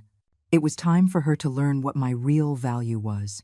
That afternoon, I dressed in my best suit and took a taxi to the boutique where Brooke worked as a sales associate. It was an expensive store in the most exclusive mall in the city. The kind of place where she felt important because she attended to wealthy women. What Brooke didn't know was that I was wealthier than most of her clients. I entered the store like any other customer and started looking at the clothes. Brooke was helping another woman, but when she saw me, her face changed completely. "What are you doing here?" she asked in a hostile voice. "I came to buy clothes," I answered calmly. "Isn't this your job? To help customers?" The other client looked at us, confused by Brooke's aggressive tone. "Do you know this lady?" she asked. "She's my mother-in-law," Brooke replied with contempt, "one who doesn't know her place." "Oh," I said, smiling.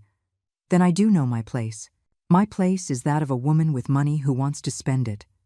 Are you going to help me, or do I need to speak with your manager?"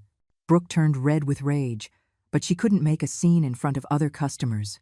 "What do you want?" she asked through gritted teeth. "I want to see that dress in the window," I said, pointing to the most expensive one in the store. "The $6,000 one." Brooke's eyes widened. $6,000? Are you deaf? "Yes, $6,000. Do you think I can't afford it?" Brooke went to get the dress, muttering insults under her breath. When she returned, she showed it to me with a look of annoyance. "Here it is," she said. "But I doubt you can afford it." I took out my platinum credit card and handed it to her. "Charge it," I said. "And while you process the payment, I want you to know something." Brooke took the card and walked to the cash register. When she swiped the card, the system not only approved the purchase, but also showed a credit limit that left her speechless. "How?" she started to say. "How can a poor old woman like me have a card like this?" I finished her sentence. "Very easily, Brooke. It turns out I'm not poor. I never was. I took out my phone and showed her the screen of my banking app. Brooke looked at the numbers and turned pale. "This can't be real," she whispered. "Do you see that number?" I asked, pointing to my bank balance. "That's just one of my accounts. I have properties in Geneva, stocks in several companies, and more money than you'll ever earn in your entire life working in this store." Brooke handed me back the card with trembling hands. "Why did you never say anything?" "Because I wanted Ethan to value me for who I am, not for what I have," I replied. "But you both showed me that to you, I am worth nothing. So I decided to show you what you're really going to lose." I took my bag with the dress and headed for the exit. But before I left, I turned back to Brooke. "Oh, and one more thing. Ethan is going to lose his job next week, and the house you live in is no longer yours. So I hope you have some savings, because you're going to need them." I left the store, leaving Brooke paralyzed behind the counter. That night, Brooke came home trembling with rage and confusion. Ethan was in the living room, drinking a beer and watching television, trying to forget the horrible day he'd had at work. "Ethan!" Brooke shouted from the doorway. "Your mother was at my work today." Ethan turned off the television and turned to face her. "What? What for?" "To humiliate me," Brooke replied, throwing her purse on the floor. "She bought a $6,000 dress just to prove to me that she has money." Ethan frowned. $6,000? "Brooke, my mom is a retired secretary. She doesn't have $6,000 to spend on a dress." "That's what we thought," Brooke shouted. "But she showed me her bank account, Ethan. She has millions. Millions." Ethan fell silent, processing what he had just heard. "That's impossible," he murmured. "I know my mother's financial situation. She's always been a middle-class woman." "She lied to you!" Brooke started pacing back and forth. "For years she made you believe she was poor to manipulate you. She's a sociopath." But Ethan was remembering things he had never questioned before. His mother had always had the exact amount of money for his emergencies. When he had appendicitis in college, she appeared with the money for the private surgery. When he wanted to buy his car, she had the money for the down payment. When he needed a suit for his graduation, she gifted it to him without any trouble. "Brooke," he said slowly, "I don't think my mother ever lied to us about her money. We simply never asked." "What do you mean we never asked?" Brooke looked at him as if he were crazy. "Ethan, you lived with that woman your whole life." "Exactly," Ethan replied. "I lived with her my whole life, and I was never really interested in getting to know her. I never asked her about her family, about her past, about her finances. I just assumed she existed to serve me." That revelation hit them both like a bucket of cold water. Brooke realized she had married a man who didn't really know his own mother, and Ethan realized he had despised a woman who had kept important secrets for decades. The next day, Ethan decided to go look for his mother at the hotel. When he arrived at the reception and asked for Clara, the concierge looked him up and down with contempt. "Are you a relative of the lady?" he asked. "I'm her son," Ethan replied. "Ah," the concierge said with a cold smile. "The son who didn't invite her to his wedding, the lady told us." Ethan turned red with embarrassment. "Can I speak with her?" "The lady left specific instructions that she does not want to receive visits from her family," the concierge informed him. "But I can deliver a message if you like." Ethan wrote a quick note, apologizing and begging for a chance to talk. The concierge took it and disappeared into the elevator. 5 minutes later, he returned with the same note. "The lady says you already had your chance to talk to her, and you wasted it at the door of the wedding venue. There will not be a second chance." Ethan left the hotel feeling more lost than ever. Meanwhile, I was in my suite talking on the phone with Mr. Harrison. "How has Ethan been at work?" I asked him. "Clara," Mr. Harrison sighed. "The boy is a wreck. He's late, makes constant mistakes, and yesterday a client complained because Ethan broke down crying during a presentation." "Crying?" I asked, surprised. "Yes, Mr. Harrison confirmed. They asked him something about the project costs, and he started crying, saying he didn't know anything anymore, that his whole life had been a lie." For a moment, I felt a small pang in my chest. Despite everything, Ethan was still the boy I had raised, the one who cried when he got hurt and came running into my arms. But then I remembered his face of contempt when he kicked me out of his wedding, and the pain turned into determination. "Mr. Harrison," I said, "stick to your decision. Ethan needs to learn that actions have consequences." That same week, Ethan and Brooke received the legal notice about the house. A lawyer arrived at their door with papers proving that the property had been fully transferred to my name and that they had 30 days to vacate or start paying a monthly rent of $3,000. Brooke read the documents and became hysterical. "This is impossible. The house is ours. We have the deed." "Apparently not," Ethan told her in a dull voice. "Apparently, my mother has been paying for this house for years, and I never knew." Brooke started screaming at him that he was useless. How could he not know his own mother owned his house? That she had married a failure. Her screams became so intense that the neighbors called the police for a domestic disturbance. When the officers arrived, they found Brooke breaking plates and furniture while Ethan was huddled in a corner crying. "Ma'am," one of the police officers said to Brooke, "you need to calm down, or we're going to have to arrest you for disturbing the peace." "You can't arrest me," Brooke screamed. "This is my house." "According to these documents," the officer said, reviewing the legal papers, "this house belongs to a lady named Clara. Are you Clara? She's my mother-in-law." "Then this is not your house," the officer concluded. "I suggest you resolve this matter in a civilized way, or we will be forced to intervene." After the police left, Ethan and Brooke sat among the broken plates and overturned furniture. "What are we going to do?" Brooke whispered. "I don't know," Ethan replied. "I don't have a job, I don't have a house, I don't have any savings because I always thought my mother would be there to bail me out." "I hate that woman," Brooke screamed. "I hate her. She ruined our lives." "No," Ethan said in a broken voice. "We ruined our lives when we decided she didn't deserve our respect." It was the first time Ethan had admitted they were wrong, but Brooke wasn't ready to accept responsibility. In her mind, I was the villain who had destroyed her perfect marriage. What she didn't know was that her marriage had never been perfect. It had been an illusion built on my silent sacrifices. That night, Brooke made a decision that would change everything. If she couldn't get Ethan to win back his mother, then she would make his mother pay publicly for what she had done to them. She opened her social media account and began to write a post that would go viral for all the wrong reasons. Brooke wrote a post full of lies and manipulation. "My psycho mother-in-law kicked us out of our house after ruining our wedding," the post began. "For years, she pretended to be poor to manipulate my husband, but in reality, she's a millionaire. Now that we're married, she decided to destroy our lives out of jealousy. My husband lost his job because of her, and now we have nowhere to live. This sick woman can't accept that her son doesn't need her anymore." The post was accompanied by photos of Brooke crying and of their trashed house after the tantrum she had thrown. Within hours, the post had thousands of shares and comments.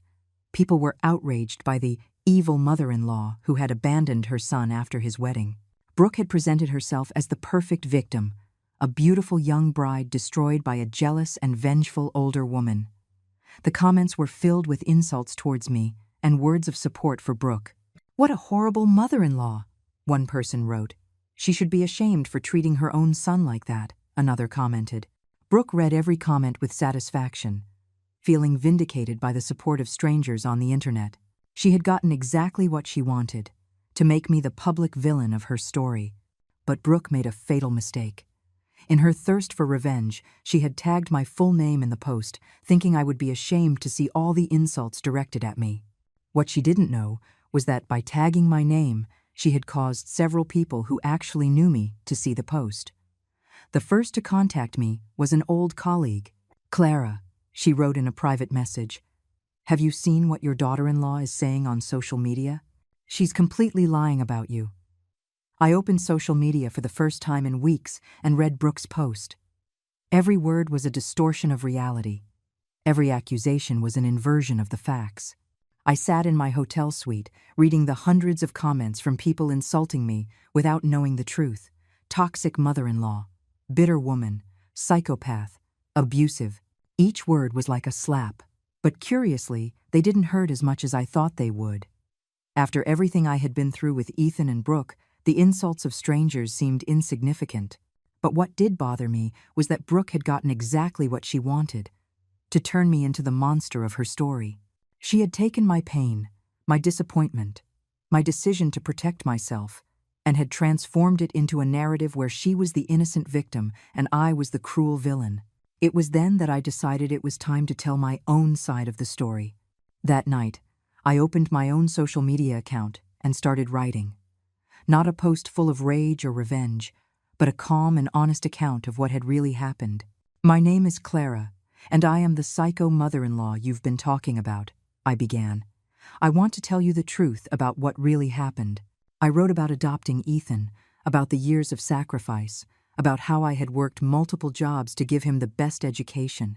I explained how I had been quietly paying his expenses for years, from his house to his credit cards, from his job to his medical emergencies. I described Brooke's constant humiliations, Ethan's growing contempt, and finally, the exclusion from his wedding.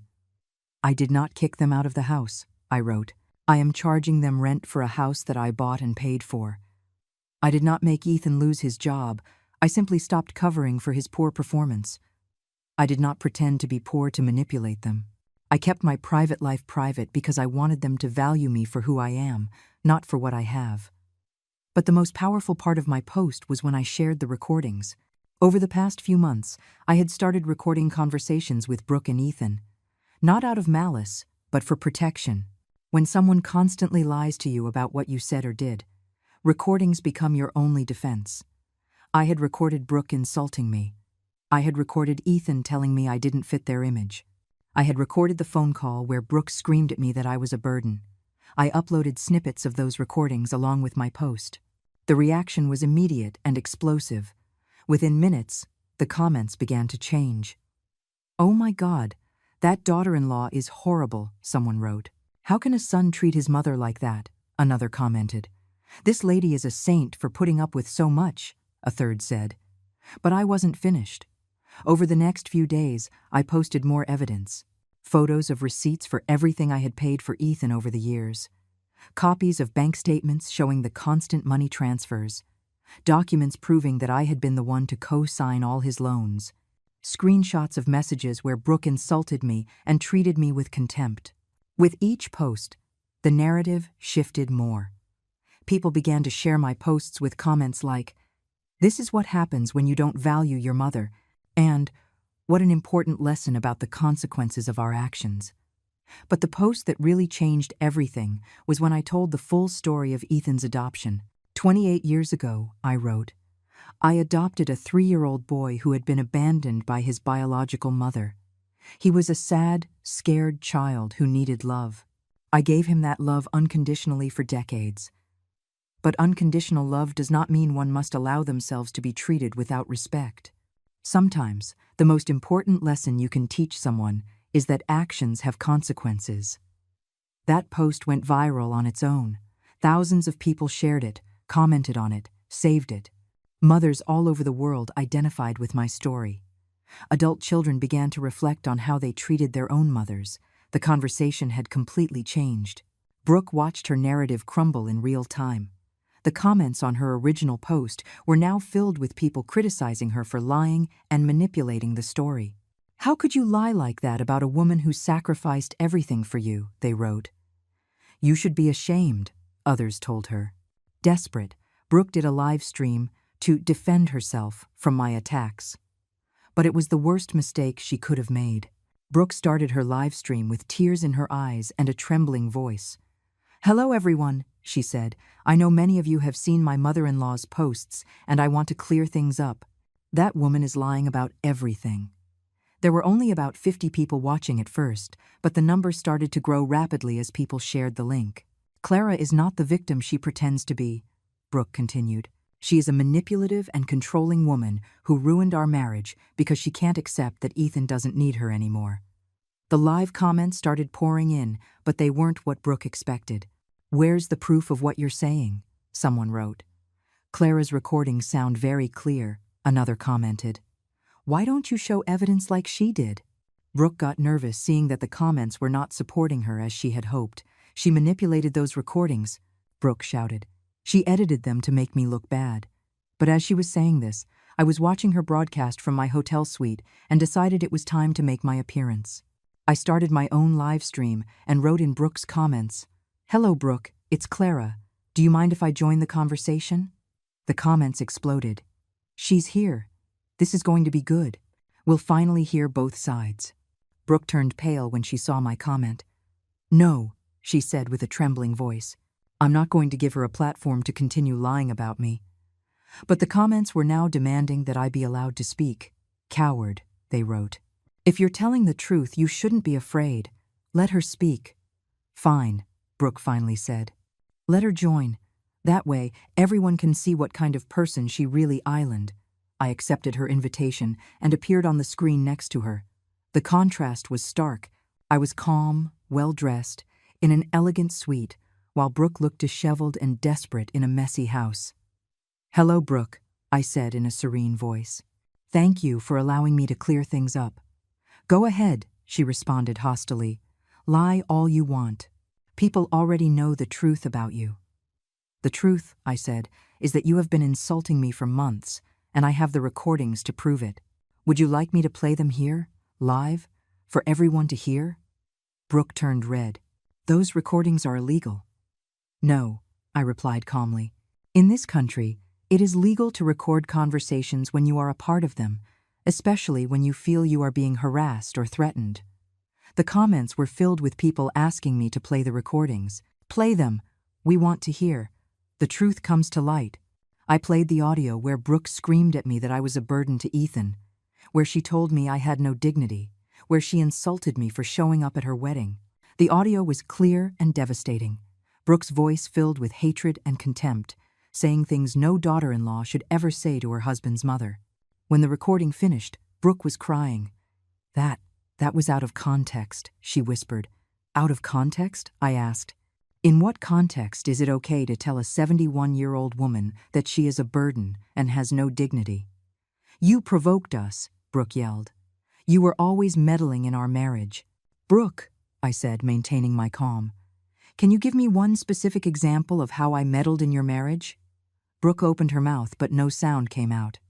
She realized she couldn't give an example because one didn't exist. The only times I interacted with you, I continued, was when Ethan asked me for help with something, or when you invited me to dinner. I never showed up uninvited. I never gave unsolicited advice. I never criticized your relationship. My only mistake was existing. The comments were now completely on my side. Brooke looks like a liar, someone wrote. This lady is so dignified, another commented. How could they treat their mother like that? The number of viewers had reached over 10,000 people. But you blackmailed us, Brooke said desperately. You took away our house and Ethan's job to force us to apologize to you. Brooke, I replied, I didn't take anything from you. I simply stopped paying for you. The house was mine from the beginning. Ethan's job was secured through my influence. The credit cards were paid by me. You never had anything of your own. I took out the documents and showed them to the camera. These are the original deeds to the house, I said. As you can see, it was always in my name. These are the bank statements showing that I've been paying the mortgage for 5 years. These are the receipts for all the credit cards I've paid for Ethan. Brooke had no more arguments. But we were family, she said in a broken voice. Family? I repeated. Families invite each other to weddings, Brooke. Families treat each other with respect. You showed me that to you. I was not family. I was an unpaid employee. Ethan, I said, addressing the camera because I knew he would be watching. For 28 years, I was your mother.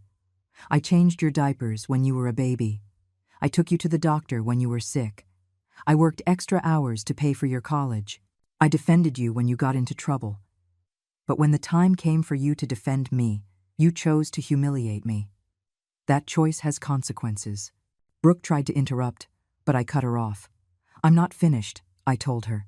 Brooke, you chose to see me as a threat instead of an ally. You chose to insult me instead of respecting me.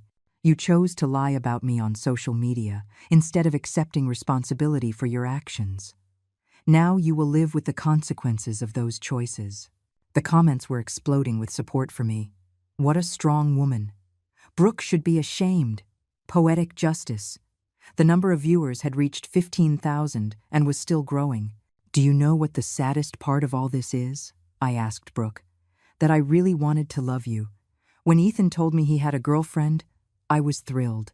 I thought I was finally going to have a daughter. I prepared special dinners for you. I bought you gifts. I tried to include you in all our family traditions. But you chose to see me as your enemy from day one. Brooke was crying openly now. I didn't know. Of course you knew, I replied. You knew exactly what you were doing, and now everyone else knows too. I ended the broadcast, leaving Brooke crying alone on the screen. Within minutes, clips of our conversation were circulating all over social media. I had publicly destroyed her, not with lies or manipulation, but simply by telling the truth. The live stream went viral within hours. The most shocking clips were shared millions of times with titles like "Mother-in-law destroys," "Lying daughter-in-law with facts," and "The most elegant revenge in history." Brooke had been completely exposed as a crossed Elegries and Litaïma, manipulative liar, while I had emerged as a dignified woman who had simply defended herself with the truth. The consequences for Brooke and Ethan were immediate and devastating. The boutique where Brooke worked fired her the next day. "We can't have employees who generate this kind of controversy," her manager explained. "Our clientele are elegant ladies who now see you as a contentious person." Brooke tried to explain that it had all been a misunderstanding, but it was too late. The video of her insulting me had been seen by millions of people, including the wealthy clients of the store. Ethan, for his part, arrived at work to find a termination letter on his desk. Mr. Harrison had given him a 2-week grace period, but after the public exposure, he couldn't keep him on even out of respect for me. "Ethan, Mr. Harrison told him when they met in his office. "After what happened last night, several clients have called to say they don't want to work with someone who treats his mother that way. I'm sorry, but your employment here ends today." But social media wasn't done with them. Users began to investigate more about their lives, discovering inconsistencies in the stories Brooke had told. Someone found old posts where Brooke bragged about the expensive gifts Ethan gave her, gifts they now knew I had paid for. Others discovered that the couple had been living a lifestyle far beyond their actual means. The hashtag #Team Clara started trending worldwide. Women of all ages shared their own stories about ungrateful children or problematic daughters-in-law. Mothers who had been excluded from weddings. Mothers-in-law who had been treated with contempt. Women who had sacrificed everything for their families only to be abandoned when they were no longer useful. My story had struck a very sensitive chord with millions of people. Meanwhile, I was in my hotel suite, watching everything unfold with a mixture of satisfaction and sadness. I had gotten justice, I had cleared my name, I had made my point, but I had also lost my son forever. The relationship between Ethan and me was broken in a way that could probably never be repaired. Samuel came to visit me that afternoon with more legal papers. "Clara," he said, "Ethan and Brooke have been trying to contact me. They want to negotiate." "Negotiate what?" I asked. "They want you to give them back the house and drop the legal claims you have against them for defamation. In return, they promise to apologize publicly and stay out of your life forever." I laughed bitterly. "They want to negotiate now? After calling me a psychopath and a liar in front of millions of people?" "They're desperate," Samuel explained. "They have no job, no house, no money. Brooke is receiving death threats on social media, and Ethan is having panic attacks." "Panic attacks?" I asked, feeling a pang of concern despite everything. "Yes," Samuel confirmed. "Apparently, he can't leave the house without people recognizing him and confronting him about how he treated you. Yesterday, an elderly lady slapped him in the supermarket, shouting that he was a disgrace as a son. For a moment, I felt something akin to compassion. After all, Ethan was still the boy I had raised, the one I had comforted during nightmares, and celebrated his first steps. But then I remembered his disgusted face when he kicked me out of his wedding, and the compassion vanished. "Consequences of their actions," I murmured. "They chose this path." "What do you want me to tell them?" Samuel asked. "Tell them the house is mine and will remain mine. If they want to continue living there, they can pay the full rent of $3,000 a month. If they can't afford it, they have to move out. As for the defamation lawsuits, those will proceed until I receive a full public apology and compensation for the damage to my reputation." Samuel left, and I was alone with my thoughts. The truth was, I no longer needed the rent money or the legal compensation.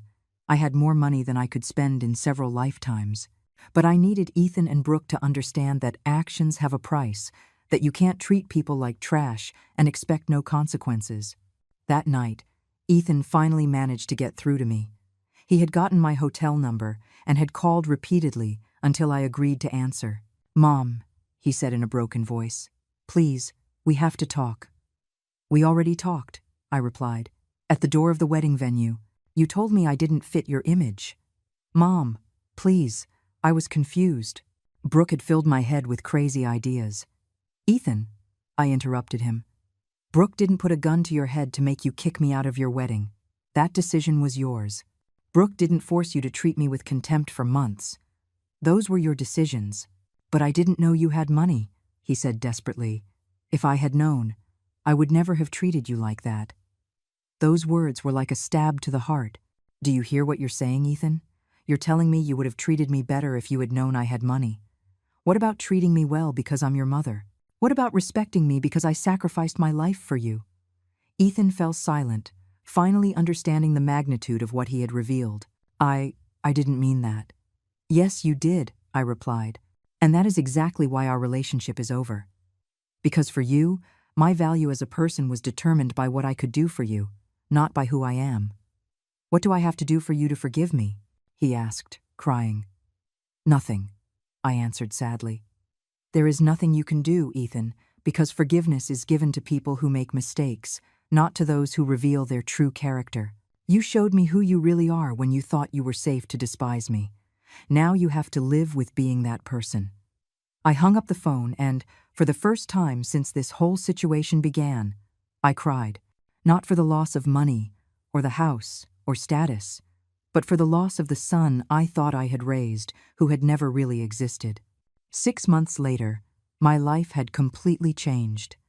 I had moved into a beautiful apartment in Geneva, near the properties I had inherited from my father.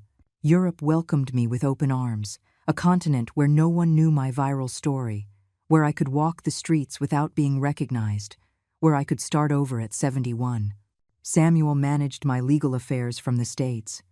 Ethan and Brooke had finally lost the house, unable to pay the $3,000 rent. They had moved into a small apartment in a modest neighborhood, a far cry from the life of fake luxury they had been living. Ethan had found a job as a technician in a small company, earning a fraction of what he used to. Brooke was working in a call center, the only place that would hire her after her reputation was destroyed on social media. The defamation lawsuit had succeeded. The judge had ruled in my favor, ordering Brooke to pay considerable compensation and issue a formal public apology. The apology had been brief and clearly forced, but legally sufficient. I apologized to Clara for the false statements I made about her on social media. I acknowledged that my claims were incorrect and caused damage to her reputation. I deeply regret my behavior. I had donated the compensation money entirely to organizations that helped single mothers and adoptive families. I didn't need their money, but they needed to learn that lying publicly about someone has a real cost. During these months, I had received thousands of messages from women all over the world. Mothers who had been inspired by my story to set boundaries with abusive children. Mothers-in-law who had found the courage to stand up to disrespectful daughters-in-law. Older women who had decided to stop living for others and start living for themselves. One of the letters that had touched me the most was from a woman named Maria, from Colombia. "Mrs. Clara," she wrote, "your story saved my life. For 15 years, I swallowed the contempt of my son and daughter-in-law, believing it was my duty as a mother to endure everything for love. After seeing your story, I realized that love does not mean allowing abuse. Thank you for teaching me that mothers deserve respect too." I had started writing a book about my experience, not for revenge or to make more money, but because I realized my story had touched on something universal. Millions of women had seen themselves reflected in my experiences, and I thought that maybe my full story could help other people recognize and escape toxic relationships. The book would be called "I Retired from Motherhood," and it would be dedicated to all the women who had sacrificed their identity for love and who needed to remember that they deserved to be treated with dignity. Ethan had tried to contact me several times during these months. Letters sent through Samuel, messages through mutual acquaintances. He had even traveled to Geneva once to look for me. But I had remained firm in my decision. I had closed that door forever. The last letter I received from him had been particularly painful. "Mom," he wrote, "I know I don't deserve your forgiveness, but I want you to know that I realize everything I did wrong. Brooke and I divorced. She could never get over the public humiliation and ended up blaming me for everything. Now I'm alone, and I understand what I lost. I didn't just lose a mother. I lost the only person who truly loved me unconditionally. I know it's too late, but I wanted you to know that I regret every cruel word, every moment of contempt, for kicking you out of my wedding. I'm not asking you to forgive me, just for you to know that I understand you were the best mother anyone could have, and I was too stupid to value you." I read that letter several times, feeling a mixture of sadness and relief. Sadness, because it was clear that Ethan had finally understood the magnitude of what he had lost, but also relief, because his understanding validated my decisions. I hadn't been cruel or vengeful. I had simply defended my dignity and established appropriate consequences for abuse. In my new life in Geneva, I had found a peace I hadn't felt in decades. I had time to read, to travel, to make new friends with people who valued me for who I was. I had started taking painting classes, something I had always wanted to do but never had time for because I was too busy living for Ethan. I had also started volunteering with an organization that helped older women who had been abandoned by their families. My story gave them hope, showed them that it was possible to rebuild a life after family rejection, that self-worth was more valuable than maintaining toxic relationships. One afternoon, while strolling through a park, I reflected on the entire journey I had taken, from adopting a 3-year-old boy to the decision to retire from motherhood at 71. It had been a long and painful journey, but also a liberating one. I did not regret adopting Ethan. I had given him love, education, opportunities he wouldn't have had otherwise. I did not regret the sacrifices I had made during his childhood and adolescence, because those were acts of genuine love for a child who needed them. But I also did not regret walking away when he became an adult who treated me with contempt. I had learned a fundamental lesson. Unconditional love does not mean accepting unconditional abuse. There was a difference between loving someone and allowing them to destroy you in the name of that love. My phone vibrated with a message from Samuel. "Clara," he wrote, "Ethan contacted me again. He says he's in therapy and that he understands everything he did wrong. He's asking if there's any chance of reconciliation." I read the message and smiled sadly. I replied, "Tell him I'm glad to know he's working on himself, but some doors, once closed, do not reopen. I wish him the best in his new life." It was the truth. I wished Ethan the best, but no longer from the position of his mother. That woman, the one who had lived for him for decades, no longer existed. In her place, a new woman had been born, Clara, a 71-year-old woman who had learned that it is never too late to choose dignity over convenience, self-respect over toxic love. As the sun set over Geneva, I thought of the phrase that had become my mantra. I don't regret adopting him. I only regret not understanding sooner that kindness should never be practiced at the cost of self-destruction. I had finished my career as a mother, but I had begun my life as a free woman. And that, I discovered, was the best revenge of all. To live well, to live in peace, to finally live for myself.